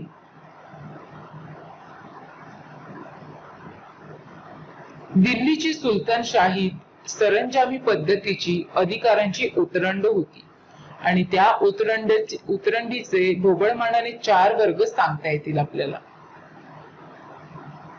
सत्ताधारी वर्ग आणि अमीर उमराव, त्यांचे नातेवाईक, हिंदू राजे आणि मुस्लिम नवाब, धर्मगुरू, नागरी प्रजाजन आणि गावकरी. म्हणजे 4 वर्गामध्ये बघा, सत्ताधारी वर्ग आणि अमीर उमराव, त्यानंतर धर्मगुरू, नागरी प्रजाजन आणि हिंदू राजे आणि मुस्लिम नवाब. तर या काळात सुद्धा त्या काळात जाती व्यवस्था कठोरपणे पाळली जात होती. अभ्यासकांच्या मते बादशाह अकबराच्या पद्धतशीर प्रयत्नांमुळे भारताला एक समर्थ आणि स्थिर राजकीय प्रशासन पद्धती मिळाली. भारतात साम्राज्याचा दूरवर विस्तार करणारे महाराजे होऊन गेले. त्यांच्यापैकी काहींची राजवट कल्याणकारी होती तर काहींची जुलमी होती. काही साम्राज्यांमध्ये शांती नांदत होती तर काही भययुक्त आणि रक्तपाताने कलंकित झालेली होती. भारतातील मध्ययुग आणि सर्वाधिक अंधकाराचा काळ होता असं अनेकदा म्हटलं होतं. युरोपच्या मध्ययुगाच्या बाबतीत देखील हे वास्तव्य होतं. आणि असं जरी असलं तरी समाजशास्त्राचे अभ्यासक या नात्याने आपल्याला हे लक्षात घेणं आवश्यक आहे की या अंधकार युगाचे परिणाम स्वरूप असे काही बदल घडून आले की ज्यामुळे भारतीय समाजाचं स्वरूपच बदलून गेलं. भारताच्या अंतर्गत आणि दूरवरच्या प्रदेशांशी असलेल्या व्यापाराच्या भरभराटी बरोबरच ललित कला, स्थापत्य आणि शिल्प यांचा देखील उत्कर्ष झाला. बादशाह अकबरने स्थापन केलेल्या दीन-ई-इलाही हा नवीन धर्म नैतिक तर्कशुद्धतेवर आधारलेला होता. 19व्या शतकाकडे वाटचाल होत असताना भारतीय समाजातील विविध धर्म आणि पंथातील उदारमतवादी आणि सनातनी समूहांमधील दरी वाढत गेली. असं ध्रुवीकरण झालं यामध्ये आश्चर्य वाटण्याजोगं काहीच नाही, कारण भारतातील धार्मिक गटांमध्ये अशा प्रकारचे ध्रुवीकरण घडण्याचा जणू पायंडाच पडलेला दिसतो आणि तो अगदी 21व्या शतकापर्यंत देखील. त्यानंतर पुढचं पाहूयात आपण आता शहरीकरण. शहरीकरण हा औद्योगिकीकरणाचा परिणाम आहे आणि या आधुनिक काळात लोकप्रिय दृष्टिकोनाला हडप्पा संस्कृतीमध्ये दिसणारे नागरीकरण छेद देणारे आहे. आधुनिक औद्योगिकीकरणाचा मागमूस नसताना देखील हडप्पा संस्कृतीमध्ये पूर्वनियोजित नगरे अस्तित्वामध्ये होती आणि तेथील जीवन प्रणालीला पहिली नागरी संस्कृती म्हणता येते. पुरातत्वीय पुराव्यावरून असं दिसतं की हडप्पा संस्कृतीच्या लोकांचं नागरी जीवन विकसित स्वरूपाचं होतं. काही घरांमधून विहिरी आणि स्नानगृहे होती. नगरामध्ये बंद आणि भूमिगत गटारे देखील होती. सामाजिक परिस्थिती ही मेसोपोटेमिया आणि इजिप्त येथील समकालीन प्रगत नागरी संस्कृतीसारखी प्रगत होती. सुमेरियन इष्टिका लेखांमध्ये हडप्पा संस्कृतीच्या प्रगत व्यापाराचे उल्लेख केलेले आहेत. उत्तर वैदिक काळाच्या उत्तरार्धापर्यंत असं दिसतं की पशुपालकांचे भटके जीवन जगणारे आर्य लोक पंजाब पासून पूर्वेकडे गंगा नदीच्या खोऱ्यापर्यंत पसरले होते आणि त्या प्रदेशात त्यांनी जंगलतोड करून तेथील जमीन लागवडीखाली आणली होती. इसवी सन पूर्वी सुमारे 500 ते 200 वर्ष या कालखंडामध्ये या प्रदेशात दुसरं नागरीकरण झालं. या काळात अनेक शहरे उदयाला आली जी नागरी संस्कृतीची केंद्र बनली. हळूहळू मगध महाजन पदाच्या राजांनी या प्रदेशात प्रभुत्व प्रस्थापित केलं आणि त्यामधूनच मौर्य साम्राज्याच्या उदयाची पार्श्वभूमी तयार झाली. हा काळ पूर्व वैदिक संस्कृतीपेक्षा भिन्न वैशिष्ट्ये असलेल्या संस्कृतीचा काळ होता.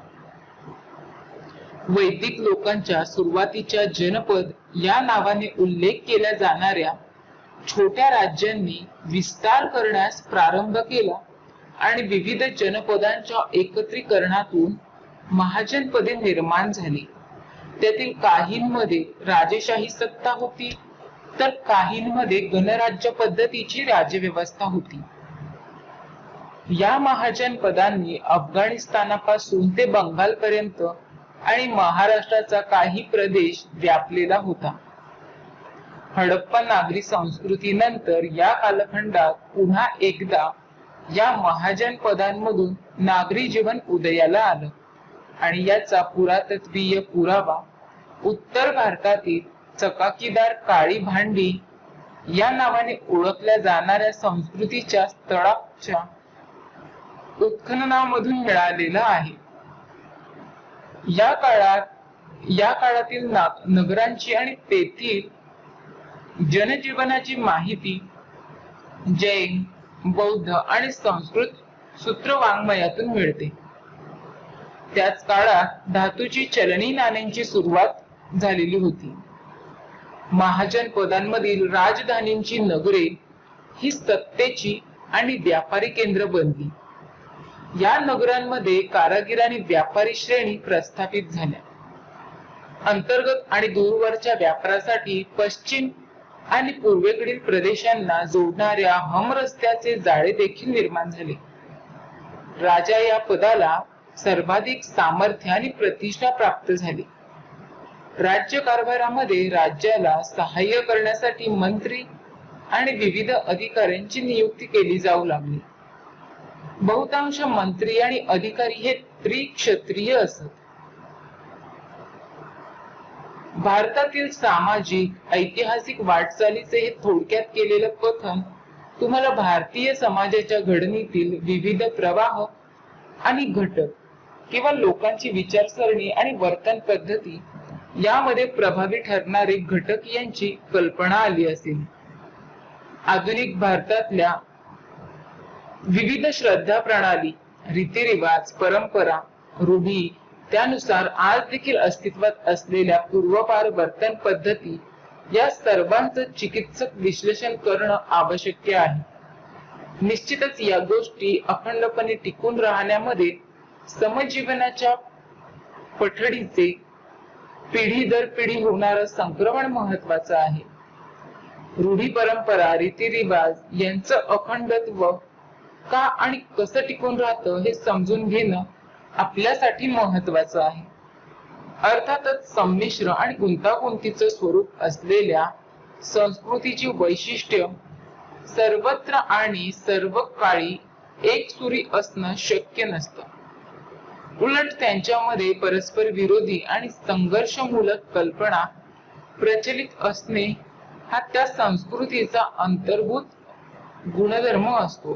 परंतु या गुणधर्मामुळे निर्माण झालेली विविधता आणि गुंतागुंत त्या संस्कृतीचे सौंदर्य वाढविणाऱ्या असतात आणि अशा संस्कृतीचं वास्तव समजून घेण्यासाठी एकाच सरधोपट मार्गांचा अवलंब करता येत नाही. ही गोष्ट थोडी अवघड वाटत असली तरी ती लक्षात घेणं आवश्यक आहे. ऐतिहासिक घडामोडी आणि त्यामुळे अनेकदा निर्माण झालेली अस्थिर परिस्थिती आणि त्यातील अनेक स्तरांवरील गुंतागुंत यथार्थपणे समजून घेणारा दृष्टिकोन विकसित होणं याला समाजशास्त्रीय चिंतन असं म्हणतात. त्यानंतर आपण पुढे वसाहतकालीन भारत पाहूयात. वसाहतकालीन भारत बघा, सर्वसाधारण भारतातील वसाहत कालखंड या भागामध्ये युरोपीय देशांनी सत्ता प्रस्थापित करण्याचा कालखंड समजला जातो. 16व्या शतकात व्यापाराच्या उद्देशाने पोर्तुगीज भारतामध्ये आले. 17व्या शतकाच्या पूर्वार्धामध्ये डच आणि ब्रिटिश देखील भारताच्या किनाऱ्यावर उतरले. फ्रेंच सुद्धा भारतामध्ये पोहोचले आणि त्यांचं अस्तित्व अधिक प्रकर्षाने फक्त दक्षिण भारतात पुद्दुचेरी म्हणजेच पॉंडिचेरी येथे जाणवलं. ब्रिटिशांनी 20व्या शतकापर्यंत भारतावर राज्य केलं आणि त्यांच्या राजवटीच्या काळात भारतात ख्रिश्चन धर्माच्या अँग्लिक परंपरेचा प्रभाव अधिक होता. ब्रिटिशांच्या काळात प्रशासनामध्ये अनेक संस्थात्मक सुधारणा होऊन राज्यकारभाराची घडी सुरळीत झाली आणि तसंच अनेक सामाजिक सुधारणा होणे शक्य झालं. या गोष्टी नाकारता देखील येणार नाही. वसाहतीच्या काळातील ब्रिटिश सत्तेच्या भारतीय समाजावरील दृश्य परिणामांचा आपण थोडक्यात आता माहिती घेऊयात. त्यातली पहिली घेऊयात शिक्षण पद्धतीमधली. शिक्षण पद्धती. बघा, ब्रिटिशांनी भारतात प्रस्थापित केलेल्या शिक्षण पद्धतीचे दूरगामी परिणाम कोणकोणते झाले. त्यात उच्च शालेय पातळीवरील शिक्षण इंग्रजी भाषेतून दिलं जायचं. त्यामुळे आधुनिक शिक्षण घेतलेल्या लोकांमध्ये इंग्रजी ही संपर्क भाषा बनली. शाळा आणि महाविद्यालयांमध्ये सर्व वंश, जात आणि धर्माच्या मुला-मुलींना प्रवेश घेण्याची मुभा देखील होती. इंडियन युनिव्हर्सिटीज ऍक्ट 1856 अन्वये कलकत्ता, बॉम्बे आणि मद्रास या ठिकाणी भारतातील पहिली विद्यापीठांची स्थापना झाली. आधुनिक शिक्षण पद्धतीमधील विचार, विषय आणि कार्यक्रम धार्मिक नव्हते, ते लौकिक जीवन संबंधित होते.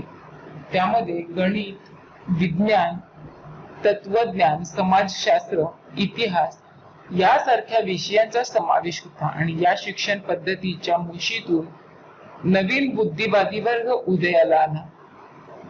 या वर्गातील लोक जन्माने भारतीय परंतु पश्चिमी विद्येच्या चौकटीत घडलेले होते. त्यांच्यापैकी काहींनी सुधारणेच्या कार्यात लक्षणीय काम केलेलं होतं. बुद्धिनिष्ठता, समानता, सामाजिक न्याय, धर्मनिरपेक्ष दृष्टिकोन आणि व्यक्तिवाद यासारखी सामाजिक मूल्य बुद्धिवादी वर्णामध्ये खोलवर रुजली. त्यानंतरची दुसरी म्हणजे संस्कृती.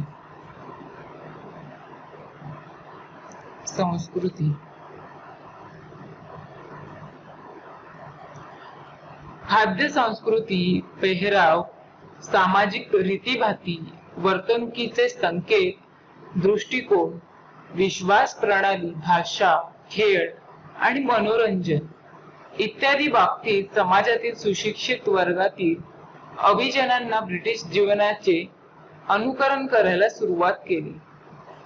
प्रख्यात समाजशास्त्रज्ञ M.N. श्रीनिवास यांनी बघा ब्रिटिशांचं अनुकरण करण्याच्या या प्रक्रियेला वेस्टर्नायझेशन असं नाव दिलं. अलतास यांनी पाश्चात्य संस्कृतीच्या प्रभावाने वर्गीकरण 4 प्रकरणामध्ये केलेलं आहे. तर ते 4 प्रकार बघा. पहिला म्हणजे व्ययमूलक बदल. तर व्ययमूलक बदल म्हणजेच मूळ सांस्कृतिक लक्षणं हळूहळू घटत जाणे. दुसरं आहे वृद्धिमूलक. वृद्धिमूलक म्हणजेच मूळ सांस्कृतिक लक्षणांमध्ये नवीन लक्षणांची भर पडणे. त्यानंतर तिसरं आहे पुष्टीमूलक. तर पुष्टीमूलक म्हणजेच मूळ सांस्कृतिक लक्षणांचे अधिक समृद्ध बनणे. आणि चौथं म्हणजेच संमिश्रतामूलक. तर बघा, संमिश्रतामूलक म्हणजेच जुन्या नव्यांचा एकत्रीकरणातून नवीन लक्षणं विकसित होणे. त्यानंतरची तिसरी आहे प्रशासन.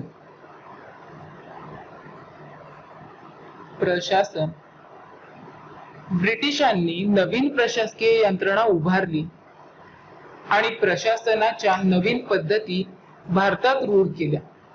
त्यांनी भारतीय भूमी आणि लोक यांच्यावर कारभार करण्यासाठी आर्थिक सेवा, शिक्षण, महसूल सेवा आणि प्रशासकीय सेवा यासारख्या विविध सेवांचे विभाग स्थापन केले.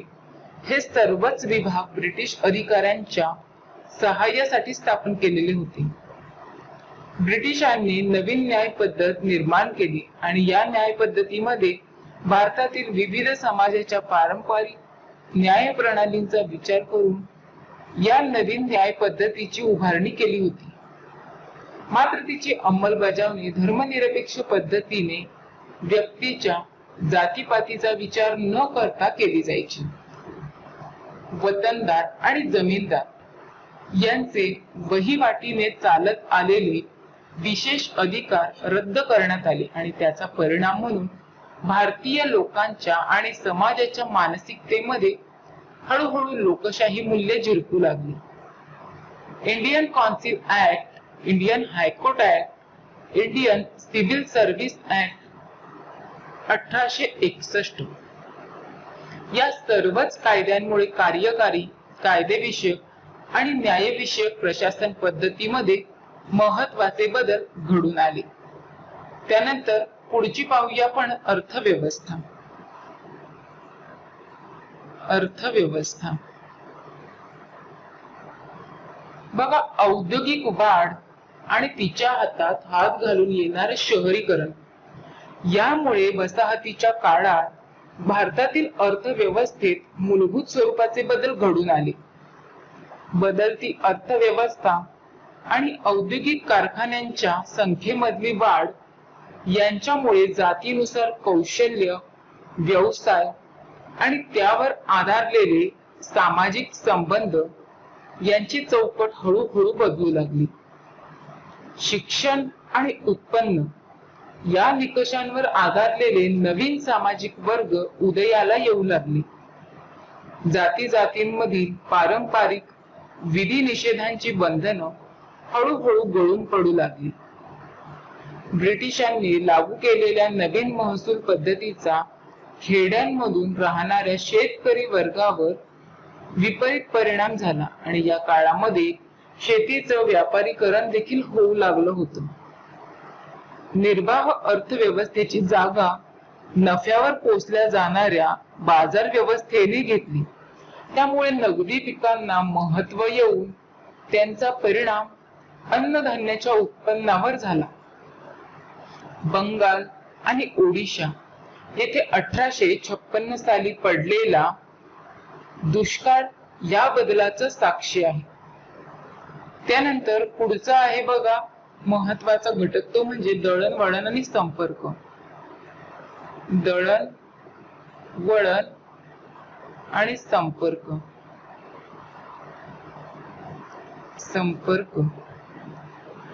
भारतभर रेल्वे आणि रस्ते यांची उभारणी तसेच बघा टपाल आणि तार या सोयी सुरू केल्या गेल्या. त्यामुळे देशाच्या कानाकोपऱ्यातील लोकांपर्यंत आणि स्रोतांपर्यंत पोहोचणं सहज शक्य झालं. 1869 मध्ये सुएझ कालवा खुला झाल्याने व्यापार वाढला. त्यामुळे पूर्वी भारतातील कच्चा माल इंग्लंडला पोहोचवण्याचं कठीण असलेलं काम सोपं झालं.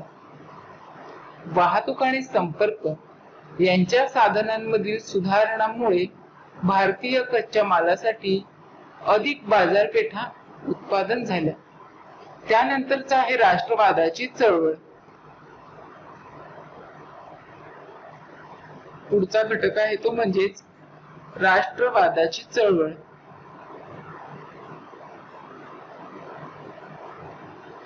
बघा, संपर्कासाठी इंग्रजी भाषेचा शिक्षितांच्या गटांमधला वाढता वापर हा राष्ट्रवादाचा प्रसार आणि प्रचार करण्यासाठी फार महत्वाचा ठरला. त्यामुळे राष्ट्रवादाच्या चळवळीला चालना मिळाली. भारतीयांमध्ये परकीय ब्रिटिशांच्या सत्तेविरुद्ध निर्माण झालेल्या असंतोषाच्या भावनेमुळे ब्रिटिशांविरुद्ध चले जावचा पुकारा केला गेला आणि भारतीयांच्या स्वातंत्र्य लढ्याला गती मिळाली. 19व्या शतकामध्ये भारतीय राष्ट्रीय काँग्रेसचा उदय, महात्मा गांधीजींनी स्वातंत्र्य लढ्याचं नेतृत्व स्वीकारणं या ज्या गोष्टी आहेत त्या गोष्टी घडून आल्या. त्यानंतरचा पुढचा घटक म्हणजेच समाज सुधारणेच्या चळवळी. समाज सुधारणेच्या चळवळी. समाजातील वरच्या थरातील शिक्षित वर्गातील लोक सामाजिक सुधारणा घडवून आणण्याच्या कामामध्ये अग्रभागी होते. 19व्या शतकामध्ये सामाजिक आणि धार्मिक सुधारणेच्या अनेक चळवळी उभ्या राहिल्या. यातील बहुतेक गट सामाजिक सुधारणांसाठी आपापल्या स्थानिक पातळीवर काम करत होते. कालबाह्य, दडपणाऱ्या आणि प्रतिगामी प्रथा नष्ट करण्यासाठी त्यांचा संघर्ष चालू होता. अनेक जण सामाजिक दृष्ट्या दुर्बल असणाऱ्या व्यक्तींना शिक्षणाची संधी मिळावी म्हणून काम करत होते. आर्य समाजासारख्या आधुनिक अभ्यासकांमध्ये समाविष्ट करणे यासाठी प्रयत्न देखील करत होत्या. पुढचा आहे सामाजिक कायदे. सामाजिक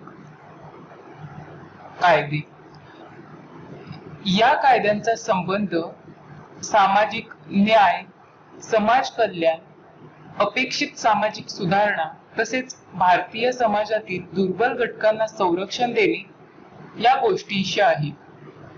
समाज सुधारणांचा प्रयत्न करणारे गट आणि संघ यांची संख्या वाढल्यामुळे प्रचलित दुष्ट प्रथांवर बंदी आणणारे कायदे अंमलात आणण्यासाठी ब्रिटिश सरकारवर दडपण आणणं त्यांना शक्य झालं.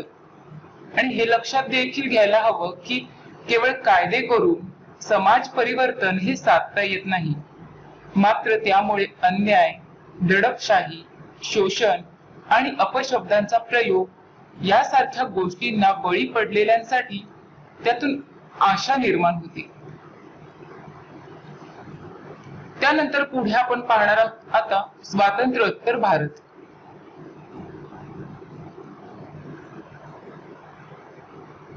स्वातंत्र्योत्तर भारत. स्वातंत्र्योत्तर काळामध्ये एक स्वतंत्र देश या नात्याने भारताच्या ध्येय धोरणांमध्ये अनेक प्रकारचे बदल झाले. आपली प्राचीन संस्कृती आणि ब्रिटिश काळ यांच्या संमिश्र परिणामातून आपले वर्तमानातील विचार, वागणूक, उद्दिष्ट, ध्येय, गरजा या गोष्टींची विशिष्ट पठडी बनलेली आहे. त्याबरोबरच आपल्या पुढे नवीन आव्हानं आणि नवीन संधी सुद्धा उभी राहिलेल्या आहेत. आपल्याला पुढे जाण्यासाठी भारताच्या संविधानातील तत्वे आणि मूल्य हे अत्यंत मार्गदर्शक ठरतात. अनुकूल बदल, लोकांचे कल्याण, सर्वांचा समावेश तसेच विकास ही उद्दिष्ट गाठण्यासाठी आखण्यात आलेल्या विविध सरकारी योजना यांचं सहाय्य मिळतं. स्वातंत्र्योत्तर काळात म्हणजे 1947 नंतर भारताच्या घडणीत महत्वाच्या असलेल्या काही गोष्टींचा आपण आढावा घेऊया. त्यात सर्वात आधी भारताचं संविधान पाहूया. भारताचे संविधान 6 डिसेंबर 1946 रोजी संविधान तयार करण्यासाठी मसुदा समितीची स्थापना ही करण्यात आलेली होती. या मसुदा समितीचे अध्यक्ष डॉक्टर बाबासाहेब आंबेडकर बघा यांच्या अध्यक्षतेखाली भारतीय संविधानाचा मसुदा तयार केला गेला. विविध देशांच्या संविधानांमधील मसुदा त्याचप्रमाणे तत्वांवरील विचार मंथनातून भारतीय संविधानाचा मसुदा तयार केला. त्यामुळे भारतीय संविधानाचं स्वरूप एका समावेशक दस्तऐवजाचा आहे. त्यामध्ये भारतातील वैविध्याचा आदर केलेला आहे. भारताचे संविधान उदारता, समता, समानता आणि बंधुता या मूल्यांची जोपासना देखील करतो. भारतीय संविधानामध्ये सर्व धर्म समभाव किंवा धर्मनिरपेक्षता म्हणजे सर्व धर्मांच्या लोकांचा आदर करणे या मूल्याला अत्यंत महत्वाचं स्थान आहे. भारतीय संविधानामध्ये वेळोवेळी काही महत्वाच्या सुधारणा केल्या गेल्या. नुकतीच केली गेलेली सुधारणा ती म्हणजेच ऑगस्ट 2019 मध्ये जम्मू आणि काश्मीर प्रांतांना दिलेला विशेष दर्जा देणारे कलम 370 रद्द केले गेले. भारताच्या संविधानाचा मसुदा तयार करताना मसुदा समितीने अनेक संदर्भ देखील विचारात घेतले. त्यामध्ये गव्हर्नमेंट ऑफ इंडिया ऍक्ट 1935 तसेच America, Australia, great Britain, Canada, Ireland, दक्षिण आफ्रिका, सोव्हिएत रशिया आणि जर्मनी या देशांच्या संविधानांचा देखील त्यामध्ये समावेश होतो. त्यानंतर पुढे आता थोडक्यात कायदे पाहूयात. शैक्षणिक संशोधन, शास्त्रीय अभ्यास, प्रसार माध्यमे, आंदोलक गट आणि विशिष्ट विषय घेऊन त्या संबंधात प्रत्यक्ष काम करणारे गट अशा माध्यमातून मिळालेल्या माहितीद्वारे चिंतेचे विविध विषय आणि लोकांच्या समस्या अधोरेखित केल्या जातात. त्या संबंधातील आवश्यक कायदे संसदेमध्ये पारित केले जातात. नागरी आणि गुन्हेगारी बाबींच्या नियंत्रणासाठी अनेक कायदे केलेले आहेत. काळानुसार आवश्यकता लक्षात घेऊन वेळोवेळी कायद्यामध्ये सुधारणा देखील केल्या जातात किंवा कालबाह्य कायदे हे रद्द देखील केले जातात. त्यानंतर पुढे अर्थव्यवस्था पाहूयात थोडक्यामध्ये. भारताच्या आर्थिक विकासासाठी 1951 ते 2017 या कालावधीत विविध पंचवार्षिक योजना राबवण्यात आल्या. प्रत्येक पंचवार्षिक योजनेची जी उद्दिष्ट होती ती उद्दिष्ट वेगवेगळी म्हणजे स्वतंत्र होती. राजकीय यंत्रणा आणि अर्थव्यवस्था या जणू एकाच नाण्याच्या दोन बाजू असतात. त्यांच्यातील अन्योन्य संबंध समजून घेणं आवश्यक असतं. अर्थव्यवस्थेच्या संदर्भातील निर्णय सरकारी ध्येय धोरणांशी सुसंगत असतात. ज्या काळात आपल्यावर समाजवादी विचारसरणीचा पगडा होता त्या काळात सरकारने शिक्षण आणि आरोग्य याबाबतची जबाबदारी स्वतःच्या अखत्यारीत घेतली होती. 1991 मध्ये जागतिकीकरणाची आणि त्या अनुषंगाने काही बदलांची सुरुवात झाली.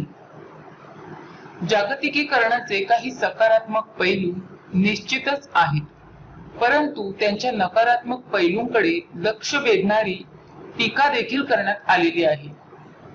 2014 सालापासून चलनबंदी, वस्तू आणि सेवा कर कायद्याद्वारे अंमलात असणारी समान कर प्रणाली, विविध जनकल्याण योजना, सीमारहित व्यापार, स्वच्छ भारत मोहीम, उद्योजकांना प्रोत्साहन यासारख्या गोष्टी अर्थव्यवस्थेच्या नियोजनात कळीच्या ठरलेल्या आहेत. त्यानंतर पुढचं आहे शिक्षण. अंगणवाडी, शाळा, विद्यापीठे, मानद विद्यापीठे, स्वायत्त संस्था, IIT, IIM, व्यावसायिक शिक्षण देणाऱ्या संस्था, मुक्त शिक्षणाच्या संस्था इत्यादींचा विचार करता शिक्षणाच्या सर्व स्तरावरील शैक्षणिक संस्थांच्या संख्येमध्ये प्रचंड वाढ झालेली दिसते. त्यामध्ये प्रवेश घेणाऱ्यांची संख्या देखील प्रमाणाबाहेर वाढलेली आहे. वेळोवेळी काही विशिष्ट अभ्यासक्रमांसाठी प्रवेश घेण्याची लाट आल्याचं दिसतं.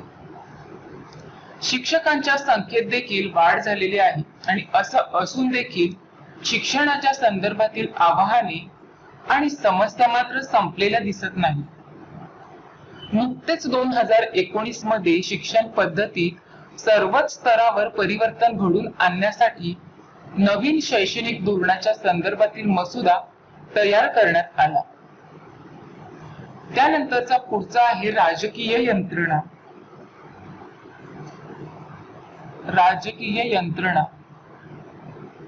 स्वातंत्र्योत्तर भारतामध्ये लोकशाहीच्या तत्वाचं अनुसरण करणारी राजकीय यंत्रणा आपण स्वीकारली.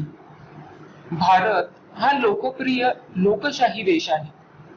येथील सरकारचा कारभार चालवण्यासाठी कार्यकारी मंडळ, कायदे मंडळ आणि न्याय मंडळ असे हे 3 प्रमुख आधार आहेत. आपण लोकशाही पद्धतींवर आधारलेले सत्तेच्या विकेंद्रीकरणाचं तत्व हे स्वीकारलेलं आहे. भारतीय लोकशाहीमध्ये पूर्वी अस्तित्वात असलेल्या संस्थानांमधील नवाब, राजे राजवाड्यांच्या अधिकारांना मान्यता नाही. कायद्याच्या दृष्टीने सर्व नागरिकांचा दर्जा समान आहे. भारताने मुक्त आणि न्याय्य निवडणुकांचं तंत्र हे स्वीकारलेलं आहे. 18 वर्षावरील प्रत्येक भारतीय नागरिकाला मतदानाचा हक्क देखील देण्यात आलेला आहे. भारतामध्ये बहुपक्षीय पद्धत ही प्रचलित आहे. राष्ट्रीय राज्य पातळीवरील किंवा प्रादेशिक पक्षांना मान्यता मिळू शकते. अपक्ष राहून व्यक्तिगतरित्या देखील निवडणूक ही लढवता येते. आपली राज्य व्यवस्था संघराज्य, केंद्र आणि राज्य संघाच्या अधीन असलेला प्रदेश या स्वरूपाची आहे. केंद्र सरकार किंवा राज्य सरकाराची ध्येय, धोरणे आणि राजकीय हेतू हे स्वतंत्र असतात. त्यांचे आपापले मतभेद किंवा भिन्न भिन्न दृष्टिकोन देखील असू शकतात. उदाहरणार्थ उजवी, डावी किंवा मध्यम विचारसरणी. विरोधी पक्षांची सत्ताधारी पक्षावर नियंत्रण ठेवणे ही देखील जबाबदारी असते. सहमती ही लोकशाही व्यवस्थेतील महत्त्वाचं मूल्य आहे. भारतीय समाजाचा परिचय करून देणाऱ्या या प्रकरणांमध्ये अत्यंत व्यापक स्वरूपाच्या संस्कृतीची आणि ती घडवण्यास कारणीभूत असणाऱ्या विविध प्रभावी घटक यांची सारांशाने परंतु यथार्थ अशी ओळख आपण करून घेतलेली आहे. त्यातून आपल्या सामाजिक संस्थांचं स्वरूप समजून घेणं शक्य होतं आणि तसंच भारतातील सामाजिक बदलांचा चिकित्सक अभ्यास देखील करता येईल आणि प्रगती विकास साधण्याच्या मार्गात आपल्या अनुभवाला येणाऱ्या अडचणी देखील तपासून पाहण्याची क्षमता आपल्याला प्राप्त होईल. तर अशा प्रकारे आपण आज भारतीय समाजाचा परिचय हा घटक अभ्यासलेला आहे. धन्यवाद.